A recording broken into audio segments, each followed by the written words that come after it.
postseason? No, during the season.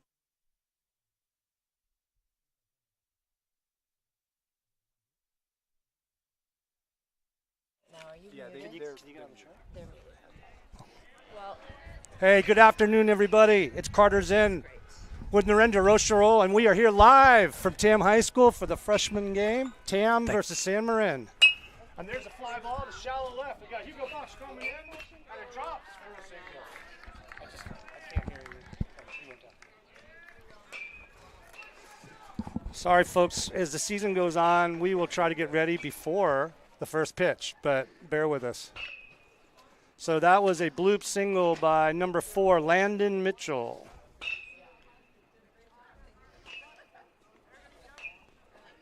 Got Gail O'Brien on the mound. Number 1, Nico Garbanino up to the plate.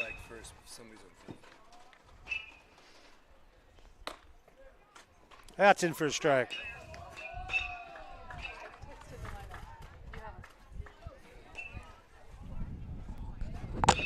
All right, folks, we're just underway. Counts 0-1. No outs. Runner on first. Blaze McDonald's behind the plate. Brian comes to the plate, swinging a foul back. so you guys are good. Yeah. We're ironing out.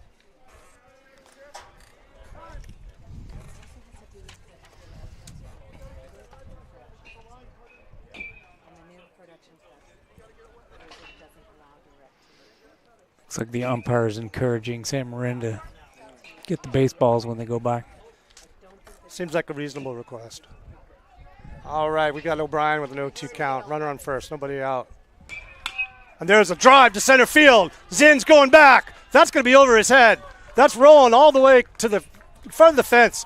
The runner's triangling third, and he is coming home. There's going to be a play at third base. Here's a throw, and he is safe.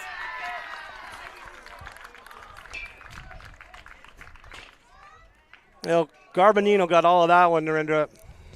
He did. That was deep right center, well over the center fielder's head. We're going to test out our replay right now. Well, no. San Marin has the first run on the board with a blast to center field. That thing seemed to roll to about 50 feet in front of the fence. It's a big hit for a ninth grader. There's a ground ball to short. Radix ranges to his left, throws from a knee, and gets him at first. Really nice play by Alex. And the run scores.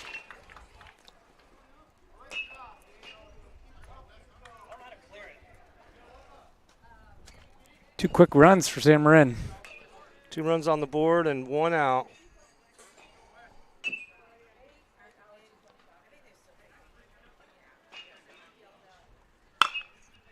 And there is a pop fly behind second base, and that's dropping again. A couple of bloop hits here so far, along with a bolt. So that was number 12, Nick Davis, with the ground out. And then the cleanup hitter was number 24, Weston Stanley, with a bloop hit to center. Runner on first, 1 out.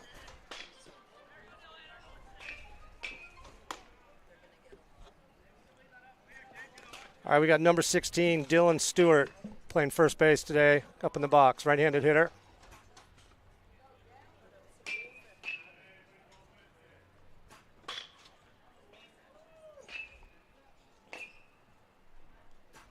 Runner's not going, and O'Brien's in for a strike.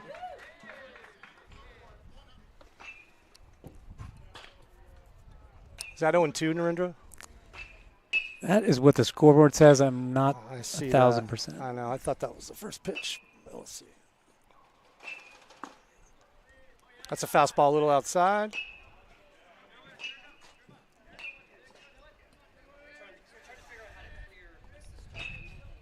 Yeah, it's 1-1, Narendra. Scoreboard is in error. There's the 1-1 pitch. Runner's holding. Called strike on the inside corner. That was a strike. Now you don't have to clear it.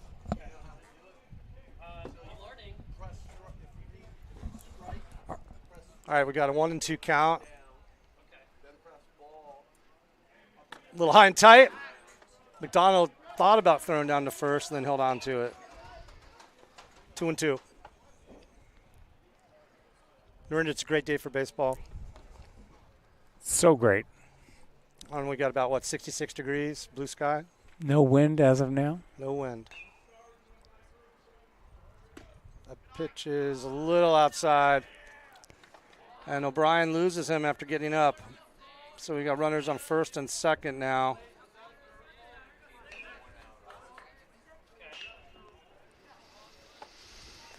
All right, and we got number 6, Cole Muscat. All right, let's see if we can get a ground ball here. That would be good. And that's a line drive. One hopper to shortstop. To second for one. Oh, Will couldn't get it out of his glove.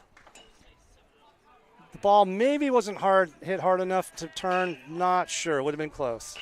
As it is, it's a fielder's choice. Shortstop to second. 2 outs. Yeah, when he first hit it, I thought Alex was going to be able to take that himself, but it was too slow. Yeah, I agree.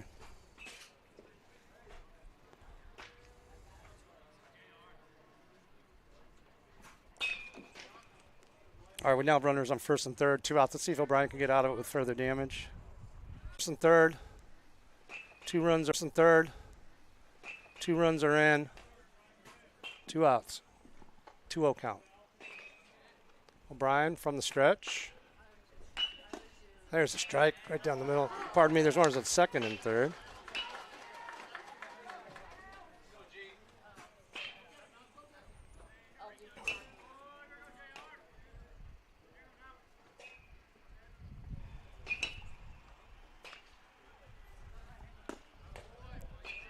Oh, just outside.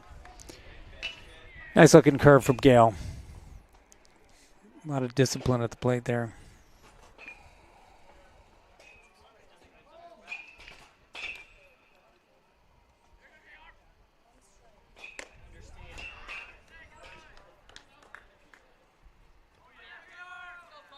We're struggling with the ballpark scoreboard, so I normally rely on it, but that appears to be ball 4.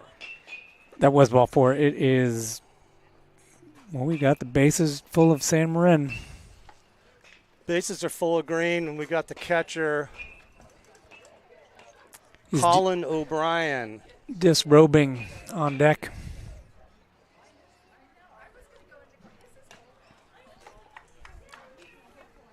Colin O'Brien. All right, bases loaded, 2 outs. Let's see if O'Brien can get out of a jam. O'Brien to O'Brien. Oh, and he puts one in high and inside. Called strike. Good fastball by O'Brien. I'll call him Gale. 0-1 pitch. Just outside. 1-1. Our perspective is about 10 feet offset from home, so it's a little hard for us to see what's a ball and a strike sometimes. Here's the 1-1, high and tight. Feels like time to take a beat. Yeah. Gale had a great outing in the opening game of the season, 3 scoreless innings with 1 hit. Hoping he can find that form today. There he is. And there's a shot to center field. Zinn ranges over. Oh, what a catch by And he Colton. caught it. Okay, I'll take that. I did not. There was no celebration. There was no gesture, but he gloved that Narendra deep in the hole and right center, and I think Gale will take that. That was an important play right there with the bases full. I'm not sure he thought it was in his glove. Well, I'm sure you'll be able to ask him right after the game. There will be many questions asked. All right, folks. Well, Tam gets out of it with, what's that? All things considered, minimal damage. We're down 2-0 going into the bottom of the first.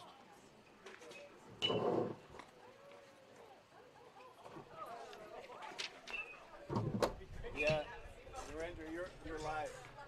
Now we're going to bring you.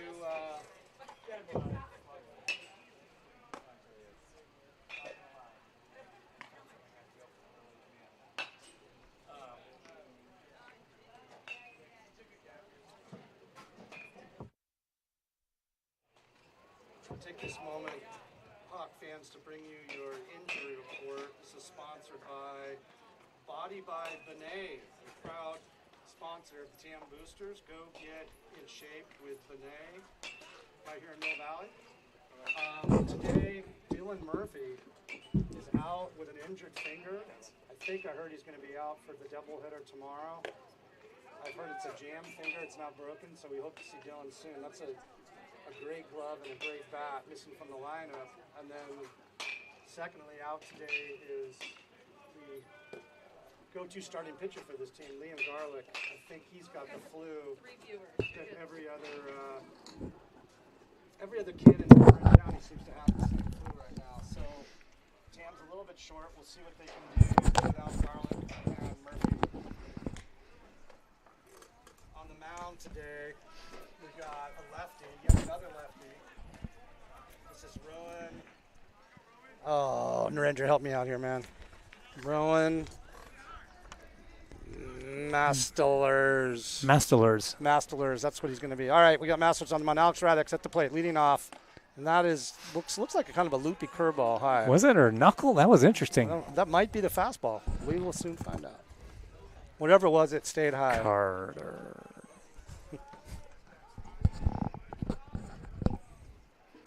There's a swing and a foul off the backstop. Strike one.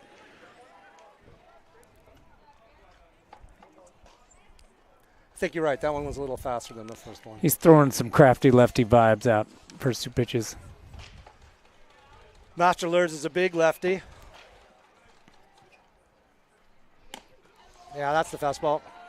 A little high. Ball two. Froze him up on a called third strike. That sucker takes some time to roll over the plate, Narendra. Wow. Different, yeah. It looked outside to me. I think it looked outside to Alex. I think so, too. But, two strikes. So far, we know that got to be ready to swing the bat. All right, there's a fastball on the inside by Hudson Williams. Ground ball to third base. Throw is on target. One pitch, one out. All right, that's 2 outs. Hudson hit that one pretty hard, but right at the third baseman. All right, batting third, who made a great play in center field to get out of the inning. Colton's in, batting from the left side.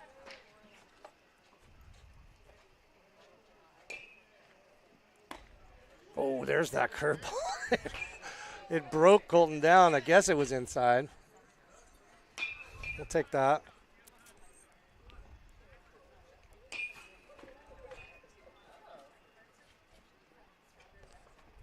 There it is again. Right over the plate that time. That's a big sweeper. 1-1. Now he's seen it. See what he does with it. That's fastball. He pulls foul down the first base line.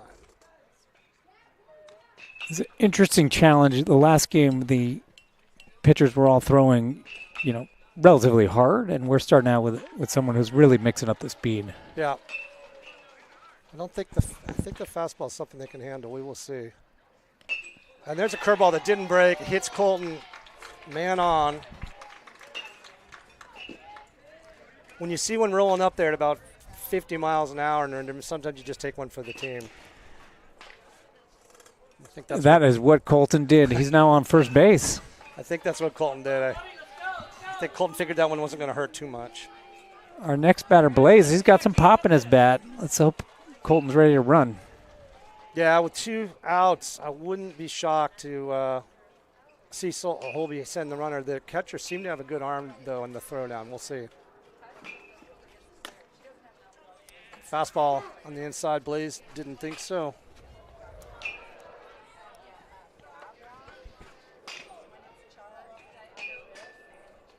Blaze looking in for the sign from the dugout.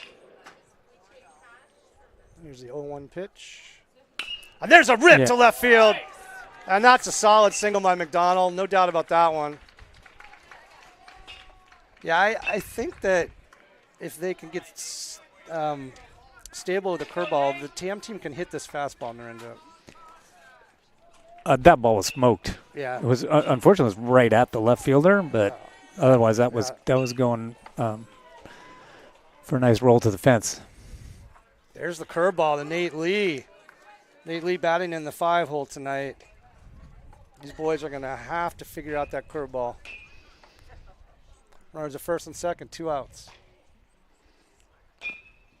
Ah, very nice fastball on the outside corner, 0-2. Lee is in the hole. You got to look curve here, Narendra. Mm-hmm.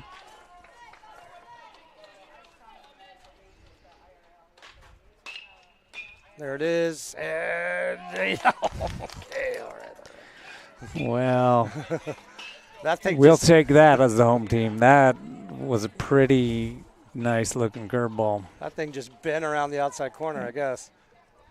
1-2. Let's see if he comes back with it again. Yep. Slow ground ball to third. Third baseman's got it. He goes to Zinn, tags him out for the 3rd out.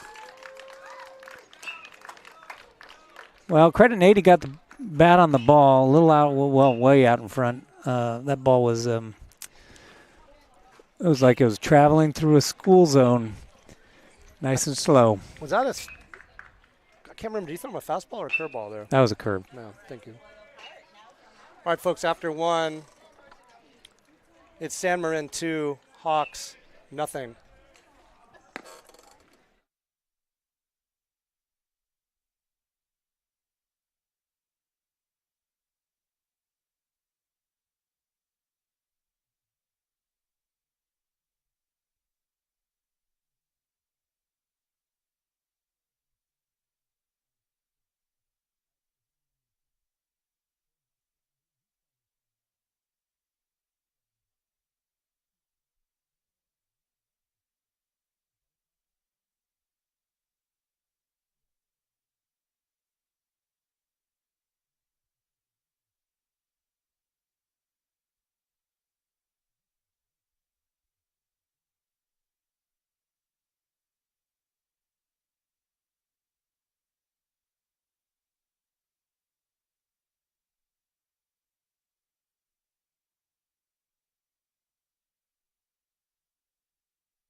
All right, folks, we're back here. Top of the 2nd. O'Brien on the mound. There's a fastball for a strike on the inside corner. You got Ethan Vogel in there. He is the left fielder. 0-1 to Vogel. A little high. 1-1. We were just remarking that San Marin's suiting up 24 freshmen today, which that's impressive. That's a healthy program. Aye. Good for them. Gale's a little outside with that fastball. 2-1.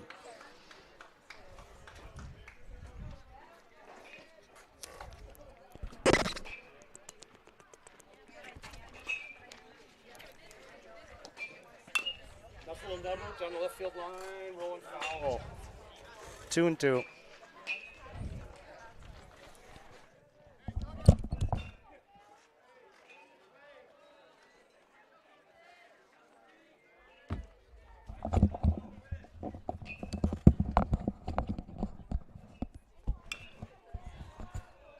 There's a roller to Williams at third. He throws over to first. Nice play by Hudson.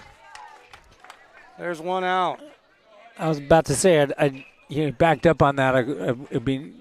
They're going to have to transition to moving in first step, but he made a nice throw all the way across. So we are back to the top of the order. Number 4, Landon Mitchell. Lefty with a pink bat. 1 out, nobody on, top of the 2nd.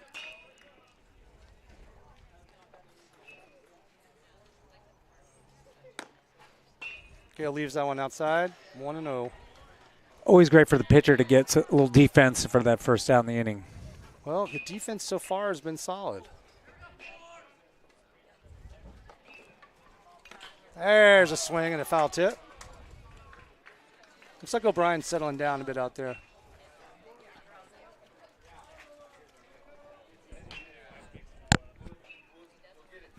Mitchell's playing second base tonight. There's a fastball. That clipped in the the dirt. ump a little bit. Hopefully he's got shin guards under those pants.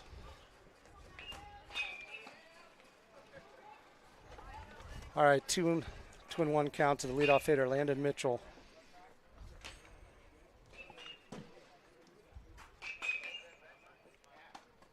And there's a little blooper down the left field line. That's going to land. Bach is over there to play it, and he's taking a big turn at first and holding with a single. Wisely holding. Hugo got to that ball in a hurry. Yeah, I think if Hugo had not fielded that cleanly, he was going to try for two. But with Hugo's arm, I think he was wise to hold up.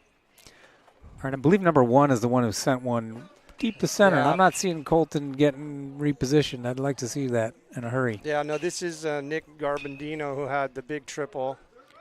Runners going. Pitch is a wild pitch in the dirt outside. McDonald picks it up, looks him back. Blaze will want to try to block that one, but it was a toughie.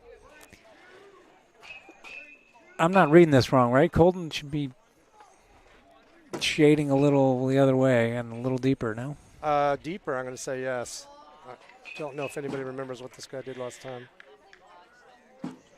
Looks like the ump is calling time, and he's giving – no, he called a balk. I thought he was going to get a warning, but we don't get those anymore. I didn't see what he did. Did you, Ninja? I did not. Okay. So that's a balk over to third. I think he just didn't come set. And there's a foul ball down the right field line and out of play. Top of the San Marin dugout. Well, we got a big hitter up. 2-2 count. This would be a great place for O'Brien to shut him down with the runner at third.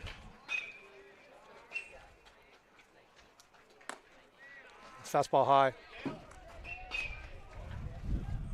Count is full at 3-2. 1 out. Runner at third. 2-0. San Marin.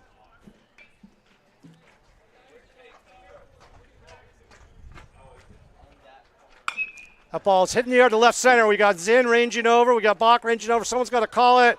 And Zinn makes the catch in left center. And the runner at third will tag up and score easily. Looks like they're battling the sun out there. Every time Colton catches it, it looks like he's surprised, but he caught it. It wasn't pretty, but you know what? That is out number 2, and that ball was hit a long way, too. This guy's going to keep Zinn busy as long as he's out there, I have a feeling. So that's sack 8.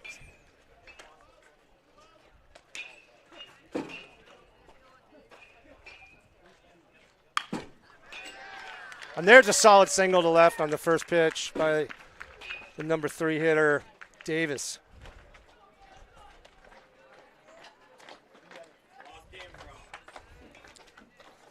So it's 3-0 San Marin. Got a runner at first, 2 outs, and the cleanup hitter Stanley's coming up. Stanley's the DH today.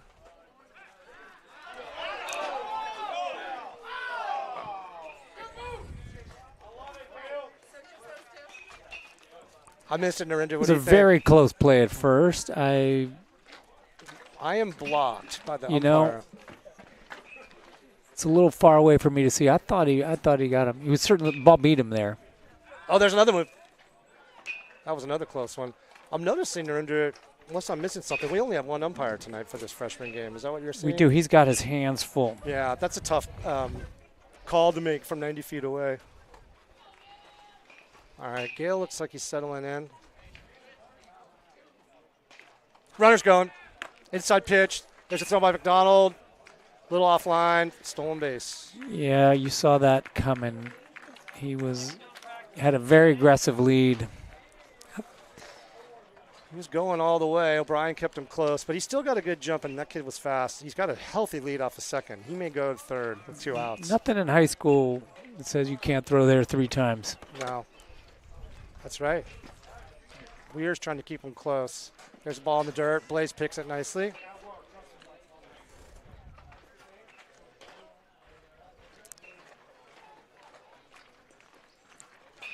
One and one to Stanley, cleanup hitter. With Davis on second. Again, a big lead. Will's holding them on. Gale's checking the runner. He's coming home, not going. High and outside. I think Davis is in Gale's head a little bit. He is. I like Gale. Gale is not. Gale may not always have his A game, but he doesn't tend to get rattled. No, I agree with you. But this guy is super aggressive, and Gale has to keep an eye on him. There he goes. Steps off and throws. No. That is through Will Weir and into center field. Well, Runner guess what? That distraction is now no longer. Runner advances to third. Cannot underestimate the impact of a disruptive base runner. That throw was in the dirt. You'd like to see Will pick that, but next time. All right, now Gale's got to bear down on the batter. 2-1. There's a ground ball to second, a high chopper. Pretty easy play for Weir. He guns it to first, and that gets Gale out of the inning. Nice job. All right, Hawks. Let's have those bats wake up a little bit. All right, folks, after 1.5 from Tam High Field, your score is San Marin 3, and your Tam Hawks nothing. Coming to the plate in the bottom of the second is going to be O'Brien, Bach, and Weir. Excuse me, that's wrong. Rochelle, O'Brien, and Bach, 6, 7, 8.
Narinder, while we're waiting for the batter, I know you wanted me to mention that today this broadcast is brought to you by the No Cap broadcast crew. Yeah, no cap with Carter and Narendra.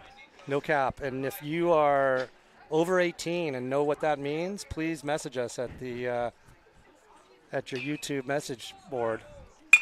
And there is a nice solid single or nice grounder to second base, but right at the second baseman, 1 pitch, 1 out. Nico put the barrel on it, but right at the second baseman.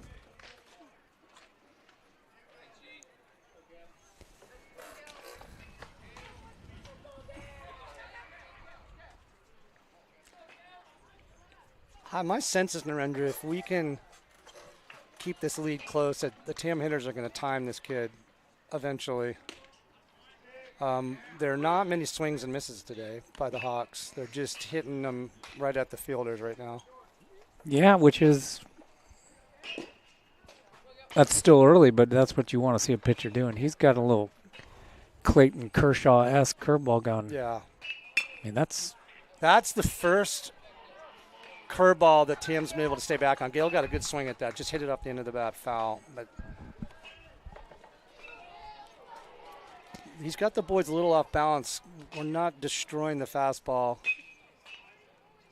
There it is there. And there's a nice hit by Gale up the middle. Second baseman ranges to his right, makes a nice pick, and throws high. Safe at first. I don't know how Game Changer has that one. I'm tempted to give him a hit. The second baseman made a really nice pick, Narendra. He ranged well to his right, came up and just threw high, but Gale put a lot of pressure on him. He did. Gale got. He stayed on that pitch. It was very nice. All right, there's a ground ball to third by Bach. To second for one, over to first. Bach's got to run. Okay, I don't know. I'm not sure what was happening there, Narendra. I don't know either. Bach was jogging down to first and came within one step of getting doubled up. I could see Holby staring across the diamond with a look that makes me nervous just from here. Yeah, me too.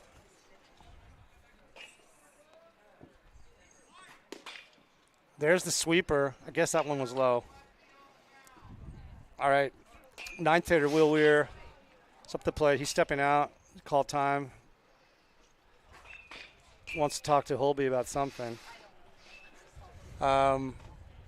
Yeah, Hugo is as we mentioned last time, he's a junior varsity soccer player. Hasn't been playing as much baseball, but needs to apply his soccer skills and turn on the burners to stay out of that double play.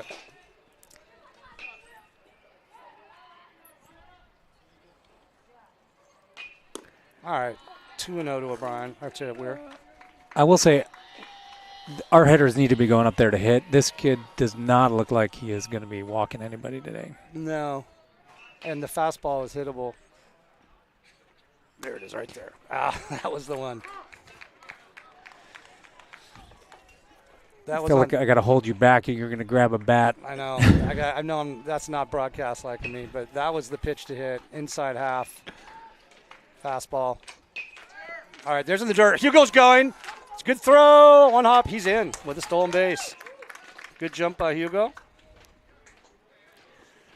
I think a really, really good throw would have made that close, Narendra. I'm forbidden from making predictions at home, and I just said no walks, and it's 3-1. So Yeah. I don't know. Just keep saying it. There you go. look at that. How about say no home runs? How about you say Alex Radix, there's no way he's going to hit a home run here. Impossible. That's a good at-bat by Weir. And, Will Weir had a great game. I think he would have been our hawk of the game if we had thought ahead to have one. Had, 5 plays from short and a nice wind-aided double to right field. He did. He would have been the no-cap hawk of the No-cap hawk of the game. And, by the way, you don't know this yet. We'll wait for this pitch. There's a curveball. There's a drive to center field. That ball's carried. They don't realize who hit that ball. That ball is way over the center fielder's head. We've got Bach coming in to score. We got Weir wheeling around third. We got Radix coming into third, and there will be a throw, and he is in safely. There is a triple to center, and honestly, Narendra, I don't think the center fielder knew who he was dealing with there. I'm trying the replay out right now. You can see that ball ripped to center field.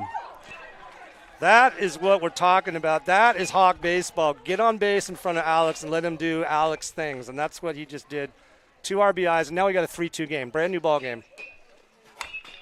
There's a little blooper. That may drop. It's a shortstop, and it drops right between the shortstop and the second baseman, and Radix is in to score. Hudson Williams, seeing eye blooper. Dropped about 15 feet to the left of second base, but I don't know if the shortstop had some problems with the sun. It looked like the sun. I'm not going to lie. That one. It was that was not an easy play. He was running full out. All right, Colton's in coming up. Chance to do some damage. Takes one on the outside corner.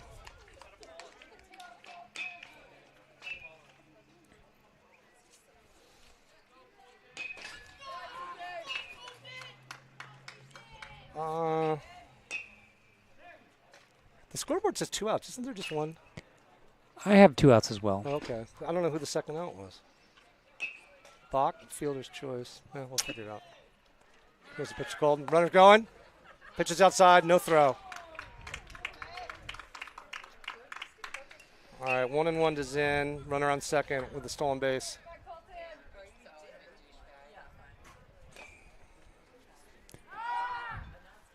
It's a throw. Gets through the shortstop, but not far enough. Oh, that's right. Nico had the first out. Forgot about that one. Grounder.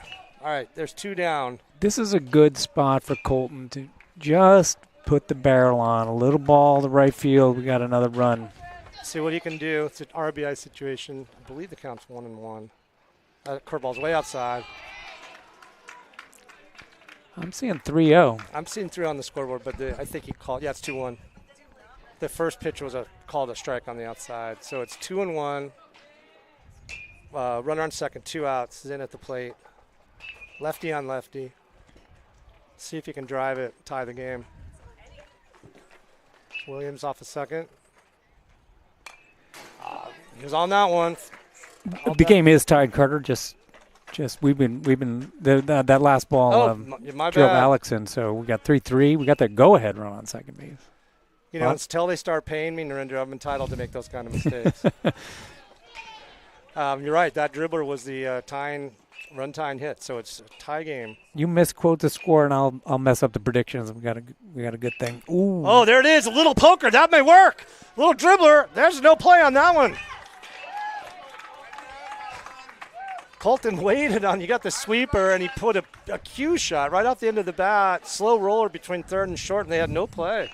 Well, I'm going to say right now that Colton is going to leave first, and we're going to have a little bit of a rundown going on. I'll tell you what, though, with Blaze McDonald up with the way he hit the ball last time. And I'll tell you something that no way, no how. He's going ASAP. But are you saying he's going to get caught in the rundown, or is Yep. he going to steal? Oh, yeah. All right. Holby will take that every time. We'll see. If I'm Holby, I let Blaze hit, but I'm not Holby. And here goes Colton. Yes, he runs early. He scores around the bunt, throws high. They don't take the bait, Narendra. They didn't. Well, he may, the option on that is you just get the guy to second base, right? I don't know if Holby wants Colton to run even sooner to get in a pickle, but Our Blaze is our guy. He had a rope. no, I don't mind this situation. Now he's bunting. Back to the pitcher. He turns. Oh, he's confused. Oh, that's too bad. Third base, or this pitcher just lost his feel for what was happening there. All he had to do was throw to first to get the third out, but Well, this is Holby instructing, in game, right? You have to. The other team's got to show you they can cover the bunt. They didn't have anyone at first base, so that's a oh, easy is that base what hit. It was. I didn't see that. I'm blocked. So the third baseman charged, Narendra. The first baseman. The first baseman charged. No one covering first. Oh, thank you. I didn't understand what was going on with the pitcher. I understand much better now. That's the one thing I don't. Oh, and the runner's going. We turn. And McDonald steals the base cleanly. Again, a huge jump. And I think, again, he was going to get in a pickle, but the throw was too late. So now we got Nate Lee up with runners. Again, at second and third. Let's see if he can do some damage. Tam High is up 4-3. He's got him out 0-2 here. Nate is fully capable of smacking this thing right up the middle and driving in 2 runs. All right, Lee asks for time. He's back in the box. He's in the hole, 0-2. He's got some good swings off, though. We'll see if he can square one up. Oh, he lays off the slow curve. He was thinking about that one. I'm not sure slow does that one justice. It defies gravity. 1-2 pitch to Lee. Another slow one, and he lays off it again. Those are good takes. I think Lee is telling this kid, you're going to have to throw me a fastball to get me out. All right, here's the 2-2. There's the fastball, but he leaves it up, 3-2. Okay, this is a high leverage situation here. 3-2. Lee at the plate. Rocherol on deck. What did he take ball for? Just off the plate. That did not miss by much. It did not. I'm thankful for Nate that he was not rung up here. All right, Nico, let's see if he can break this open a little bit. Doesn't have to be big. Oh. He's batting lefty against the lefty. He must know something we don't.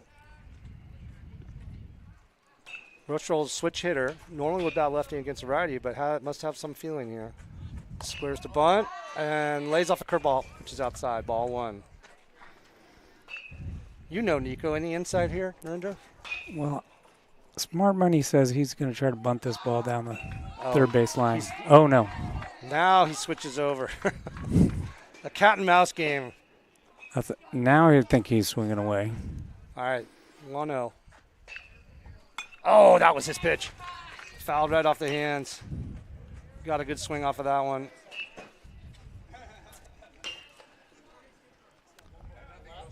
This is kind of what I was talking about. I thought Masterlitz, once these kids started laying off the curve, forcing him to put the fastball over the plate, that we might get some advantage. There's a fastball down the middle, swing, foul tip. That's the one he wanted.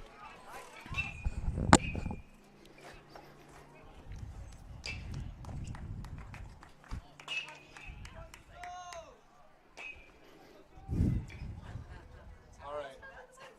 1 and 2 to Russia roll. Stands in. Lays off a high fastball, ball 2. Between pitches, I saw him doing a drill. Notice he got his barrel out a little far in front of that last pitch, so he's trying to remember to throw with his hands, which is the right idea. 2 and 2. Pitcher steps out.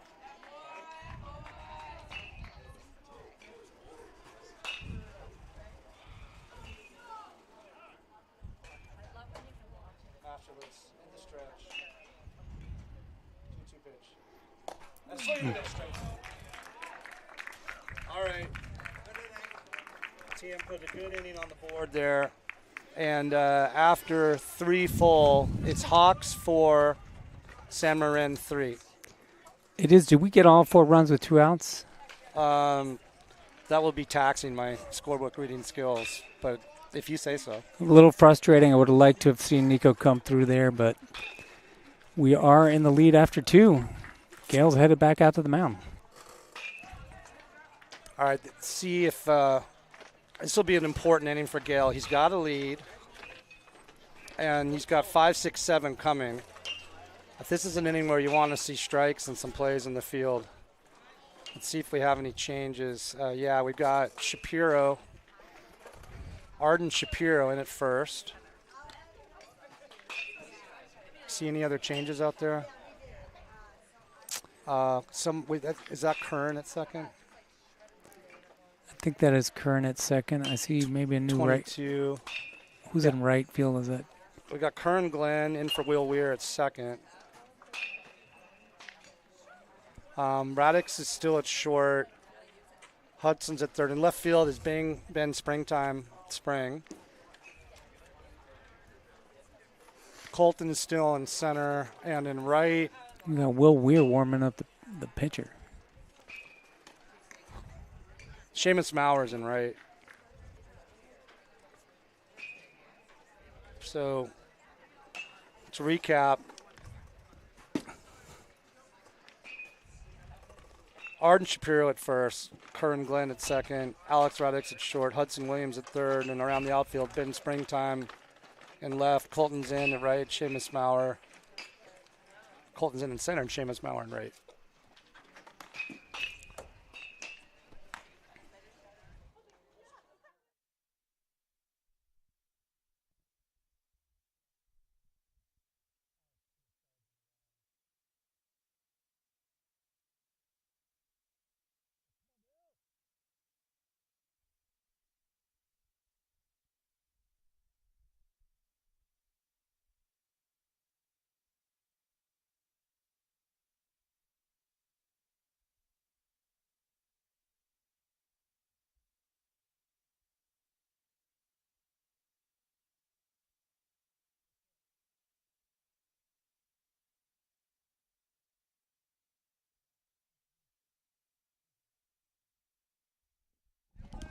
All right, folks, we're back. Live from TAM High School. We're going to the top of the third. The score is 4-3 Hawks. Standing in is number 16, Stewart. And there's a drive to deep left field. We got Ben going back. Ben's going back. It's over his head. The ball rolls close to the fence. Oh, Stewart takes a big turn and stays at first. A little surprise there. Again, I think the sun may be a factor, but that ball was charged. Dylan Stewart with a long leadoff single to start things. Number 6, Muscat, coming to the plate.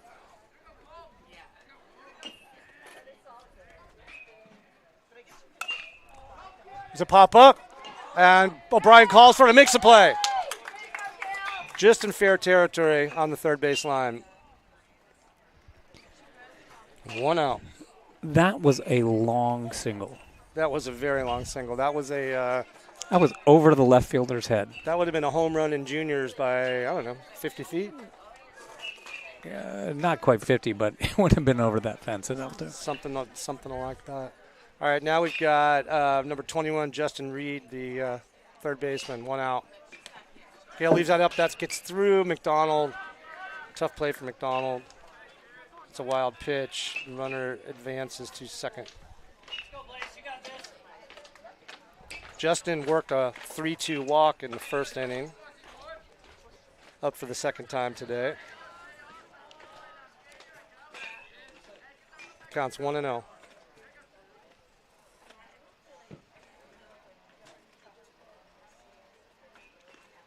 Gale comes home. Nice fastball to the outside. 1-1 to Muscat. You know, I've seen Gale's dad give him a little direction. When Gale really comes down the mound and keeps that ball low, it's a great-looking pitch. Just like there that it one. is, yeah. You're right. Yeah. Yeah, Gale's miss is often high, and so I think when he strides with that long stride, he brings it down. Good velocity, good pitch. All right, Gale's got him in the hole 1-2. Runner on second. Let's see what he can do. Kern is pretty much standing on second, holding the runner on. Now he gets back. Ball's low and away. Good stop by McDonald. Donald's working back there. Mm-hmm.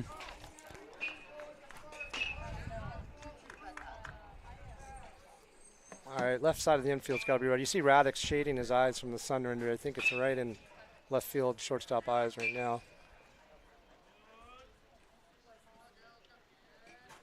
Again, low and outside. He did not bite. That was not too different from the called strikes, just a little lower. All right, 3-2. Runner on second. Gale's got to come in now. Come set. Here's the pitch.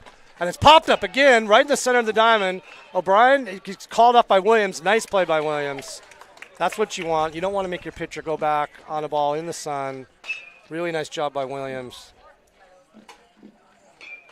So Gale pitches out of it and now gets to face number 14, Colin O'Brien.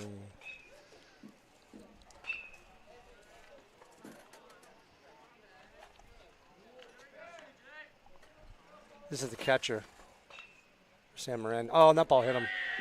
Didn't have a chance. Nope. Right in the belt in the back. No chance on that one. Now we got the number 3 hitter. Excuse me, number 3. He's the 9-hole hitter. Ethan Vogel, the left fielder. All right, so Ethan that Vogel's, looks like a fanny pack I was to me. about to say, he's going to go buy something at Starbucks if he gets on base.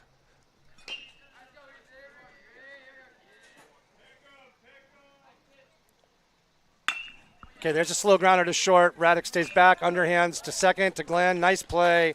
And O'Brien battles out of the inning. Very nice job. Narinder, that was important because we had the top of the order coming up. He needed to get that batter, and he did.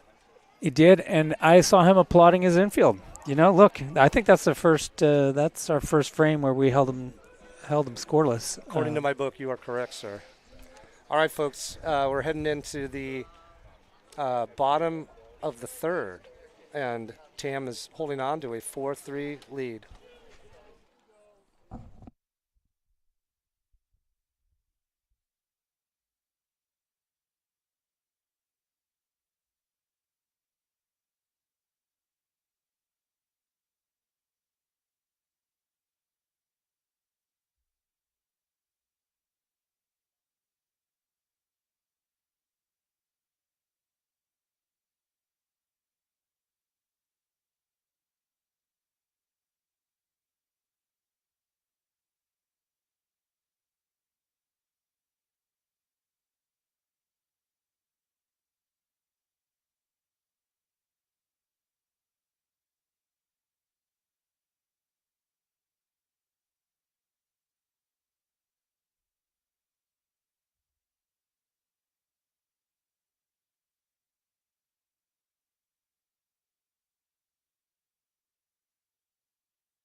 All right, here we are. We're back to the action at Tampa Bias High School.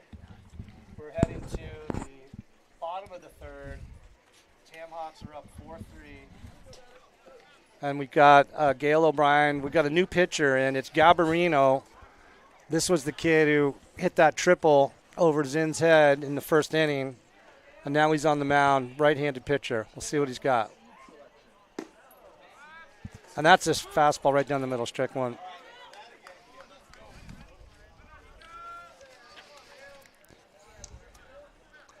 So we're going to have maybe 5 miles an hour more on the fastball here. That's a nice pitch on the knees. I would say at least 5. Maybe more. And he threw a couple curveballs in his warm-up that he didn't look too convinced by. We'll see what he's got here. Yeah, it goes with the fastball again, which Gale battles off. Foul ball, 0-2 count.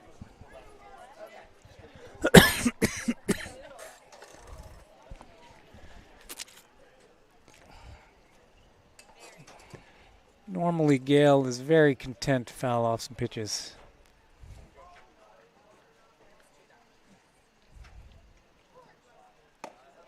I don't know if that was I think that was a curveball he lost the grip on. Sorry, Narendra. I think he's unconvinced, and that was unconvincing for the first one. Yeah.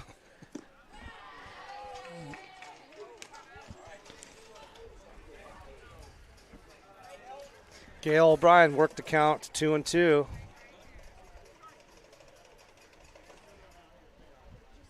Oh, there it is, but it's a drop third strike. That's going to roll all the way to the backstop. I don't think he has a chance.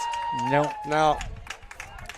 Well, there was a nice curveball, but it was in the dirt, and the catcher wasn't able to block it. So Gale swings through it, but beats it out for a drop third strike. It's looking like Ben Spring taking a turn. Yeah, this has been spring batting for Hugo Bach. And Ben takes ball one. See what springtime's got. O'Brien leading off of first. What do you think, Narendra? Throw over there. He had the same thought. I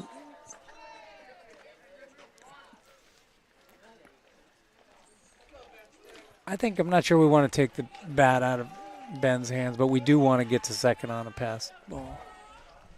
He's not going. There's a fastball. He leaves it inside. Oh, late called strike. 1-1. That would have been early if it had been the vintage umpire, not a late.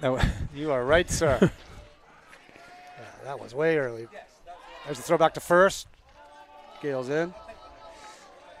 I like this. Let's get some throws over there. There's a lot of room. Yeah. If that first baseman misses that ball. Yeah, the second baseman swung way over, no more than 12 feet from second base. There's a huge hole on the right side. The ball's in the dirt. Picked by the catcher nicely. Was that a changeup? I don't know. It fooled springtime, that's for sure. It did. Pitcher really has this kind of. There's the curve. He's got his stance when he comes set is very across his body. It's very interesting. You can see his left leg will start kind of neutral, and then it will go very far over to third base.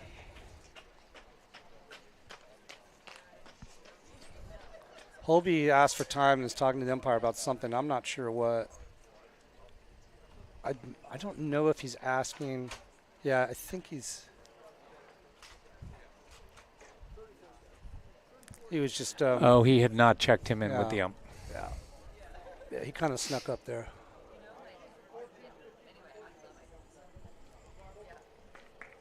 All right, we're all up to speed now. Ben stands back in. 2-2 count. Nobody outs. Runner on first. Now watch that left leg of the pitcher. No, it's a foot over. It's a foot over. You're right. There's another throw over, and that. You see some major leaguers who pitch like that. I think that is potentially an arm strain position for a young pitcher, but I'm not so sure about it. There he goes. There goes O'Brien. Here's the throw down to second, and he beats it. It gets through the second baseman. O'Brien stays. I think he had that one beat regardless. It was actually a great throw, but the second baseman didn't come up with it. Looks like that was I don't know if it was a hit and run, but Ben is out on strikes. Oh, there. thank you. I missed that. I missed that part. Bang, bang. I can only focus on one thing at a time. I believe this is Kern Glenn. Yeah.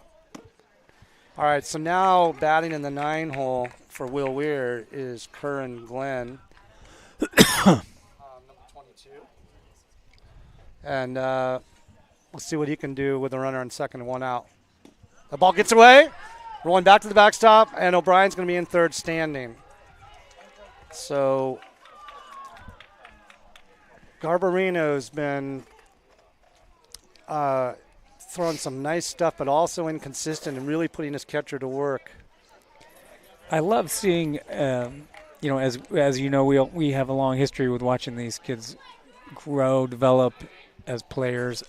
Gale played soccer this year, and his athleticism has risen noticeably just in the last 6 to 8 months. There's a missed bunt, and they might have Gale picked off third, and he's back in, and he is safe. Almost got him. So Glenn bunted and missed. I think that was a safety squeeze. Gale was about 20 feet down the line. The catcher popped out, made a really nice throw, and O'Brien just beat it back. So now we got 1 and 2 to Glenn. Oh, there's a nice curve in the dirt, squeezed by the catcher. Two-way. That was to my point a year ago. I think Gale might have been dead to rights at third base, Yeah. but he turned on a dime, got back. All right, Radix. Well, and there's a little ball off the handle. It's to the shortstop, and it drops. And there's a throw to first, and he's safe. The throw's high. I think Garbarino is wondering why the shortstop didn't catch that in the air. I'll let them sort that out, but I think he may have a point. Well, I will speculate. That's a big swing, and it really was, it was a Luis Gonzalez Diamondbacks sawed-off. The one thing I will say, the shortstop, I think, grabbed that on with his bare hand on the bounce. He made a great throw. He made a nice effort. Alex is obviously a lefty, and I actually think it's easy possible. to beat him. Sorry, I think it's possible that ball was also lost in the sun. Perhaps, yes. I think short and left are tough right now.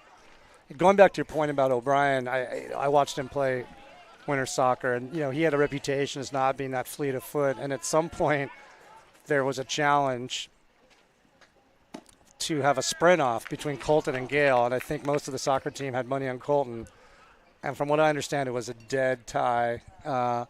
And Gale is sneaky fast and has been developing a lot of athleticism as a soccer player. All right, we got 2-1 count to Hudson with a run in and Radix at second. 2 outs. There's a curveball lash down foul.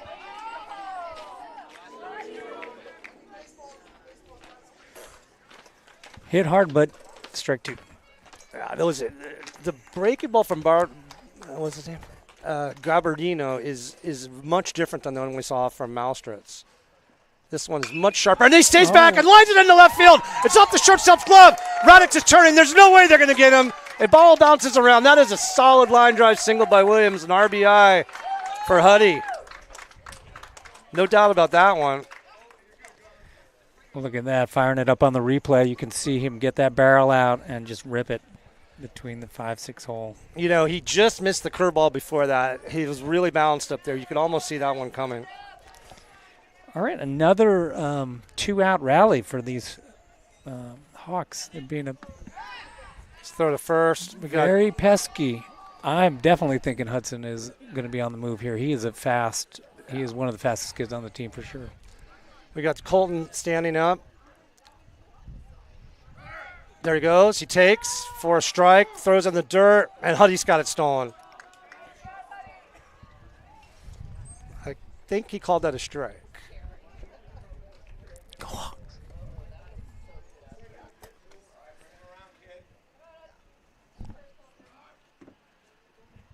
Here, I think as the 0-1 pitch is in, low and away.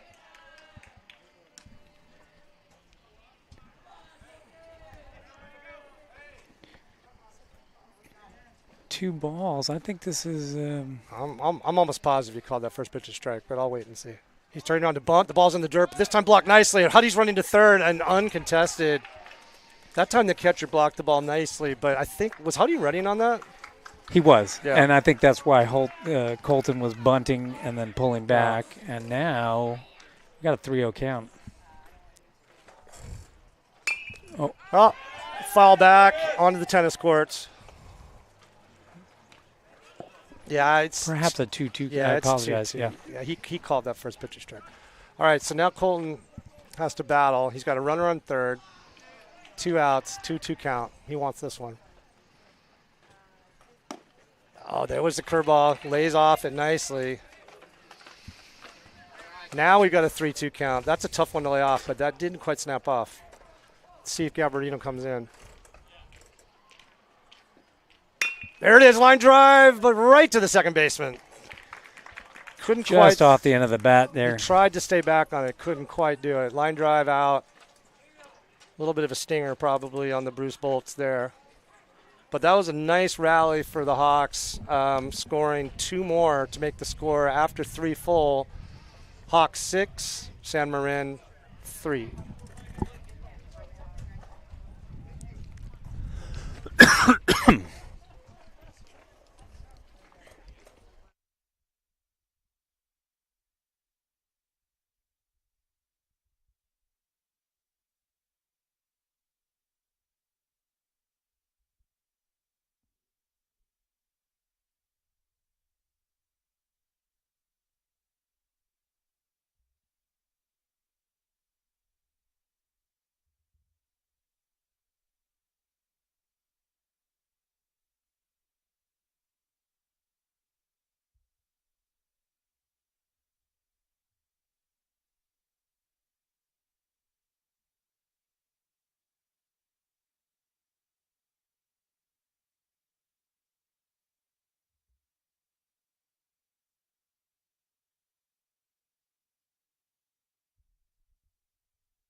All right, here we are. Top of the 4th. San Marin coming to plate. O'Brien is on the mound. He's had 50 pitches this far. Pretty efficient. And that's a little high. He kind of dropped down to a little 3/4 delivery on that one. 1-0. It's top of the order, Mitchell. That was a little bit of a fatigue throw. Yeah, Carter, how are you enjoying Game 2 for our broadcast so far? I'm enjoying it immensely. This is I think in my mind I've done this 1,000 times. The ball hits the plate. I grew up playing strikeout with my friends at Grizzly Peak Elementary School in the Berkeley Hills with Lon Simmons on the radio, listening to Giants games. Hopefully, with any luck, it was a doubleheader. And got to grow up listening to some of the best, so it's super fun to give it a shot. And Gale is outside, ball 4. Was it a 4-pitch walk? That was a 4-pitch walk. Yeah, I think Hobie's got a I'm not liking Gale's arm slot. He's dropped down a little bit. And I don't know what that's about, but we'll see. Okay, this is the big hitter, the pitcher, Nico. Garbarino. Yeah. Garbarino. I'd love to see those outfielders a little more awake right now. Is that still Colton in center? I believe so. Colton's shading him. They're shading him to pull. Spring swung around and left. Colton's playing him to pull in center. And who's in right? That's Seamus, I believe. Seamus is playing straight away. That ball's high, popping out of the glove of McDonald. No play. He was stealing. All right, that's 5 balls in a row.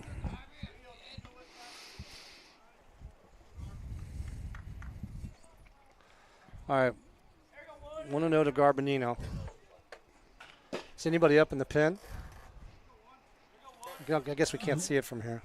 We're going to have Stefan install a bullpen cam. Bullpen cam.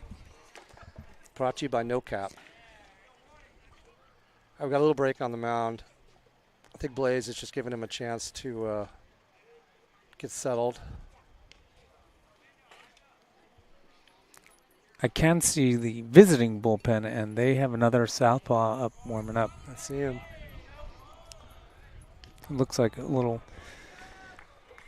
game by committee for San Marin. Well, if you got 24 players, you might as well make use of them. Mm-hmm. All right, again, Glenn holding around a second. There's a strike. That ball's hit deep to left center. Zinn's coming in, dives, and does not catch the ball. Bounces in front of him. Spring gets it in. Oh, he's going home. This is not going to end well. And he's out at the plate. You cannot do that. No. What a throw by Alex Radix. And I got Blaze, really, he backhanded that and was right in the way. I'm going to try out I think I might have the third base cam. This is going to be nice. First, they underestimated Alex's power as a hitter. Then they underestimated the arm. You cannot do that. Out at the plate. Great play by the TAM defense.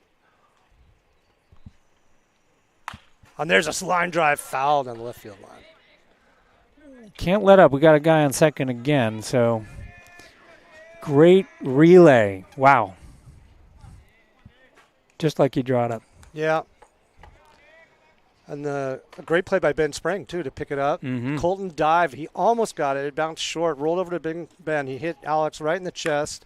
There's a short fly ball to left field. Spring goes back. He's coming in now. He's under it. He catches it nicely. Ben looks solid under that one. He did. 2 down. Wow. It'd be huge for O'Brien to get out of this with no damage. You know, meanwhile, Garberdino's hit the ball hard 3 times. This kid's not messing around. No.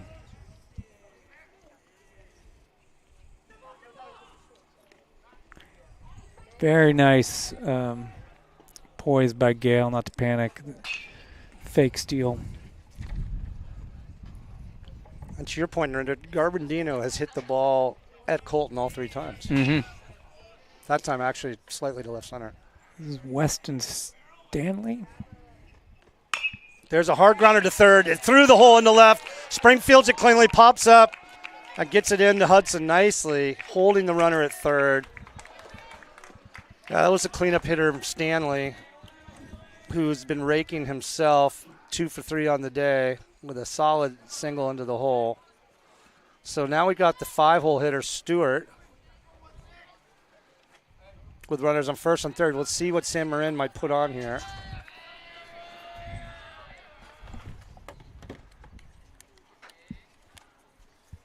There's a throw to first. And it gets past Rocherelle into the visiting dugout.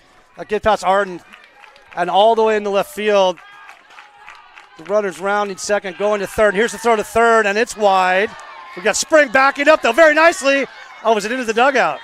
Yeah, it's into the dugout. That's going to be a score. That's unfortunate.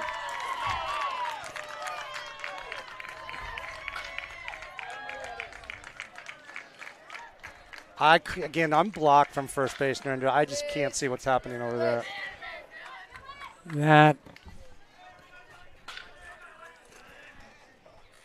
But that clears the bases. It's a 2-base error on someone. I'll reserve judgment as to who. Bases are clean now. I think we had a couple errant throws. I don't know how Jeff O'Brien will score that, but I just didn't see the throw to first. That was an unneeded with 2 down. High and tight. Unfortunate error. O'Brien's been doing great out there pitching, but we'll see if he can stop the bleeding.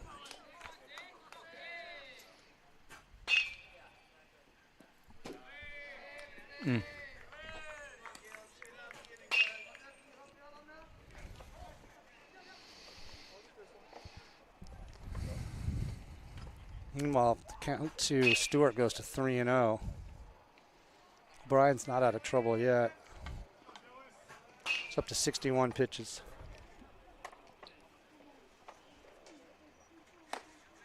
He's that one high for ball 4. All right, so with that run clearing error or base clearing error, we now have a score of 6-5 in the top of the 4th. Holby's coming out to see what Gale wants to do and see what Holby wants to do. I think when we saw this in the vintage game, a couple miscues just kind of strains the system. Obviously, our Hawks this year are not super deep in pitching, and so with 3 games, I believe we have in 22 hours, I think Coach Holby wanted to get through 4 innings with Gale, and that's what he's doing. We would have, yeah. It looks like that's what he's doing. It would have been nice to get out of that that inning. We had made the plays to really set us up to do that with but now he's got to bear down. When you've got, for those of you who aren't aware, we've got a doubleheader at El Cerrito High School tomorrow. Game at 9 and a game at noon. So Holby's got to figure out how to get through 3 games in less than 24 hours, and needs to extend the arms, and that's what O'Brien's doing right now. There he goes. Hot, low and outside. Here's the throw down to second. A little wide. Stolen base. Stewart steals second. O'Brien got a 1-0 count to Muscat. Glenn holding the runner on second. O'Brien comes home. Low and away, ball 2.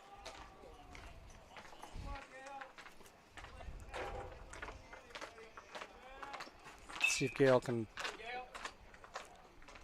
pull it together.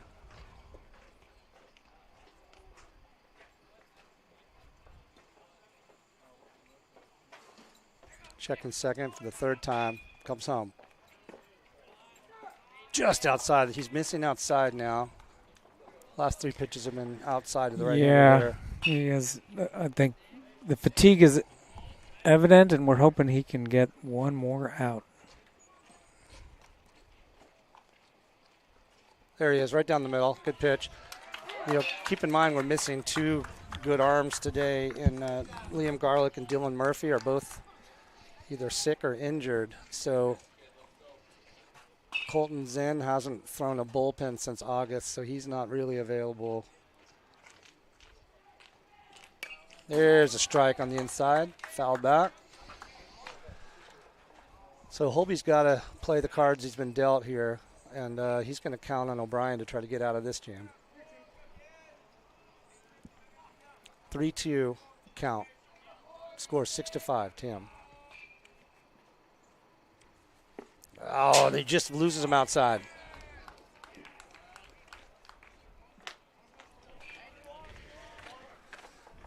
All right, Holby's coming out for the 2nd time, so he's going to make a change. The only question is who is it going to be. We can't see the bullpen from here. I don't even know if anybody's been warming up. You see anyone coming in, Narendra?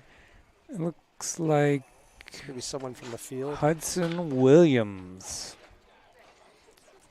Was he sick last week? I know the flu's been had the flu, ravaging folks, so he's going to get thrown right into this frying pan. 1st and 2nd, 2 out. Hudson missed the last game with a flu, so it'll be interesting to see what he's got in the tank. So Gale comes off. Hopefully should get a good round of applause from these TM fans. Let's hear it.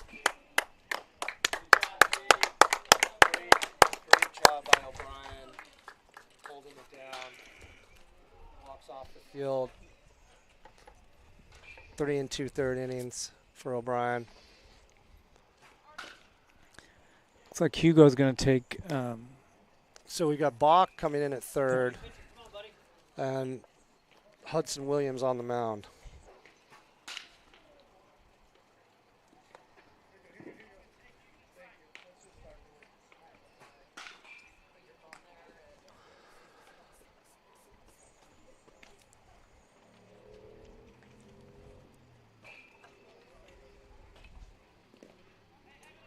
Hudson, coming up through Little League, never really wanted to pitch that much. We always tried to get him to pitch. But I think as he's moved through travel ball, his coaches have encouraged him to do it. And I've seen him. I think it was new this fall with Squirrels, I think. No, he pitched. A little bit? He pitched last year for the Squirrels, or Arsenal, excuse me. Arsenal, no. Bombers, you mean? No, it was. Why was he pitching in a game that Colton was playing? And I saw him pitch. Was it Marin baseball? No, it was Squirrels. You're right. It was Squirrels last year, and I saw him throw a scoreless inning at Archie. But other than that, haven't seen a whole lot from Williams on the mound. He's a shortstop by trade. We'll see if he can get out of a jam here. He's got seventh place hitter Justin Reed up at the plate.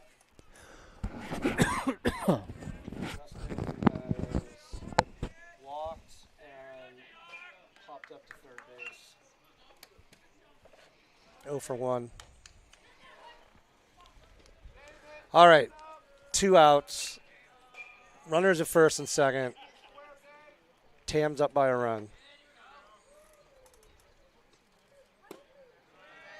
Just a little low by Williams.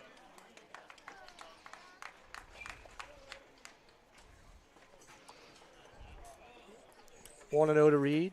Right-handed hitter stands in, waving the bat. There it is. A pop-up right back to Ushner. You got that? Oh.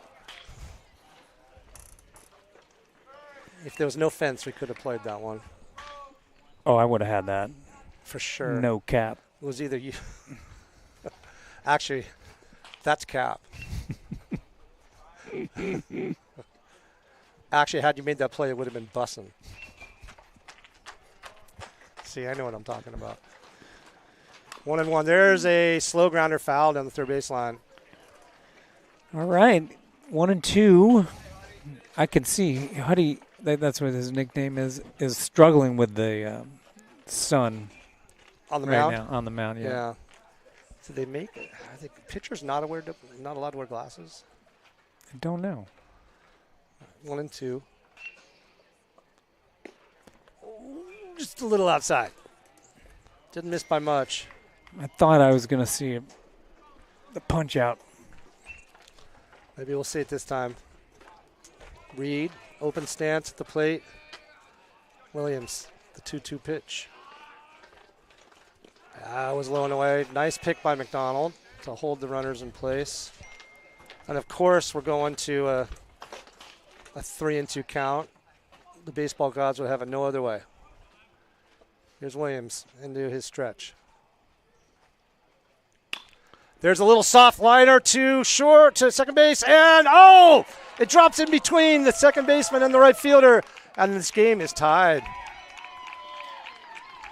Just got enough on that to get it over Kern's head and in front of Seamus. I think Kern did the right thing by going for it. Seamus almost ran right into him. They both went for it. I think that was just a seeing eye single by Reed. Come on, Tam. So we got a tie game here at the nest. Number 15, this is a pinch hitter, Evan Correa.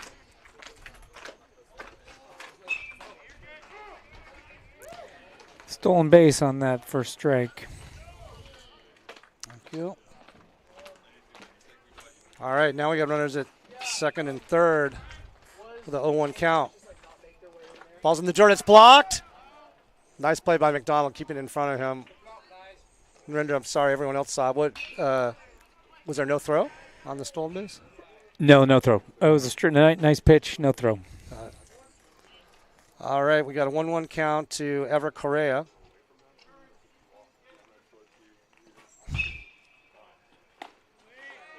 Pitch is high and away. Ball 2. I can see and sense some mental fatigue by the Hawks out in the field right now, and they really need to play this inning through. There it is. There is a There's soft fly ball to Zinn in center. He's calling him off, and he makes the catch. All right. So Tam survives the top of the fourth, but there was some blood drawn. 3 runs scored, and after 4 full, the score here is tied 6-6.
You're in a hurry.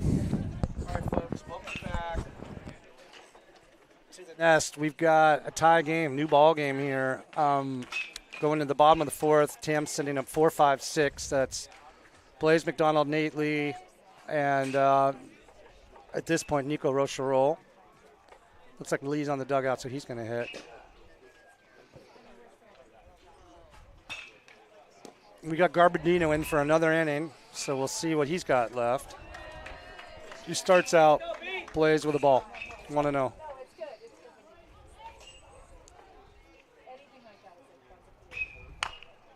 Al is right down the middle, fouled off the end of the bat.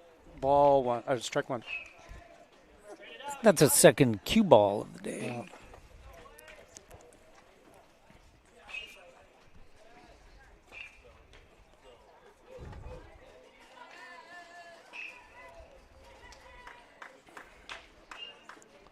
Garbardino has 29 pitches. That ball's low. 2-1 to Blaze. Blaze is going up there with 24. Willie Mays' number. Gotta like that. There's a hard ground ball into the hole and through into left field for another single for McDonald. Have a day, kid. McDonald's 2 for 3. He's doing his part. Nate Lee stands in, runner on first, no outs. Sharply hit grounder right between the shortstop and the third baseman. McDonald has a healthy lead. Now he's thrown back.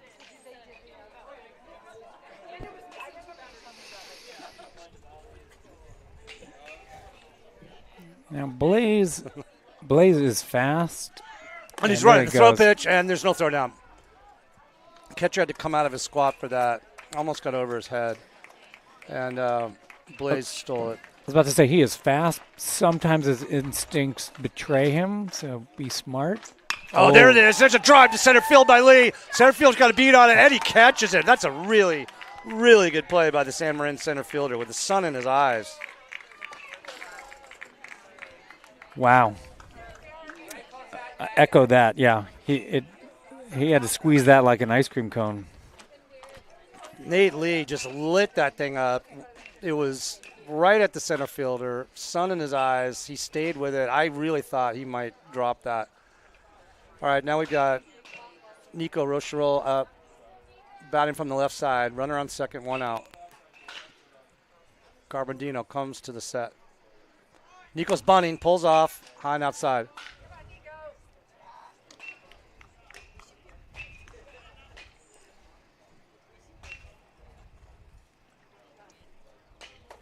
See if he's bunting again. He's bunting again, high and outside. Oh, and there goes the throw to third, but it gets by, and Blaze is coming home. Here's the throw. There's no throw. There's no throw. Blaze scores 7-6 Tam.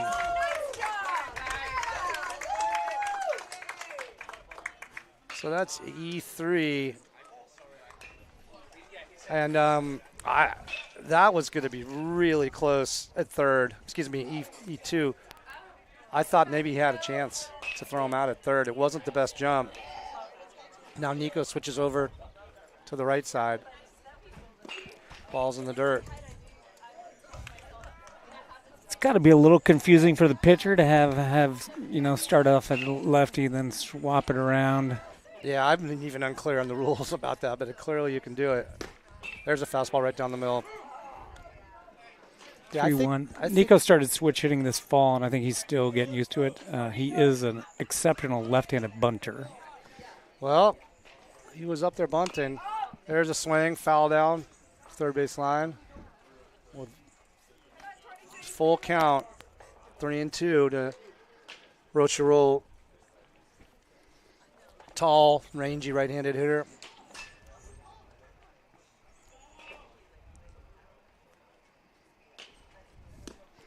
And he battles for a walk. Nice at bat by Nico. Working the count full. A lot happened in that at bat. Yeah. Now.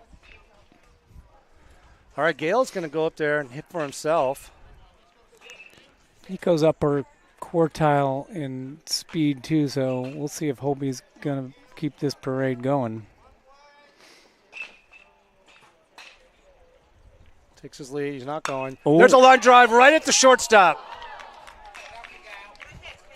Boy, he was playing deep. I thought that O'Brien, was going to be out to left field. Yeah, he put that on the screws, but not quite hard enough to get over the head of the shortstop, who was playing deep. And that's 2 outs for the Hawks. Throw is low and away. Was there a call? No pitch. No pitch. So did he call? Sorry, did he call a balk, or was it timeout? I have no idea. Well, I don't know why. We got a runner on second. Yeah, right? he didn't make him go back, so it couldn't have been timeout. Okay. So we got Hugo Bach back up in the 9-hole. Boy, we want to get this run across, I'd say. I know Hugo Bach wants As to the get home this one announcers. So pitch in the dirt. Garberdino is on or off. When he's on, he's locates well with a nice sharp curveball and a nice fastball, and then he gets off. So we'll see which pitcher finishes this inning. There's on the inside corner for a strike.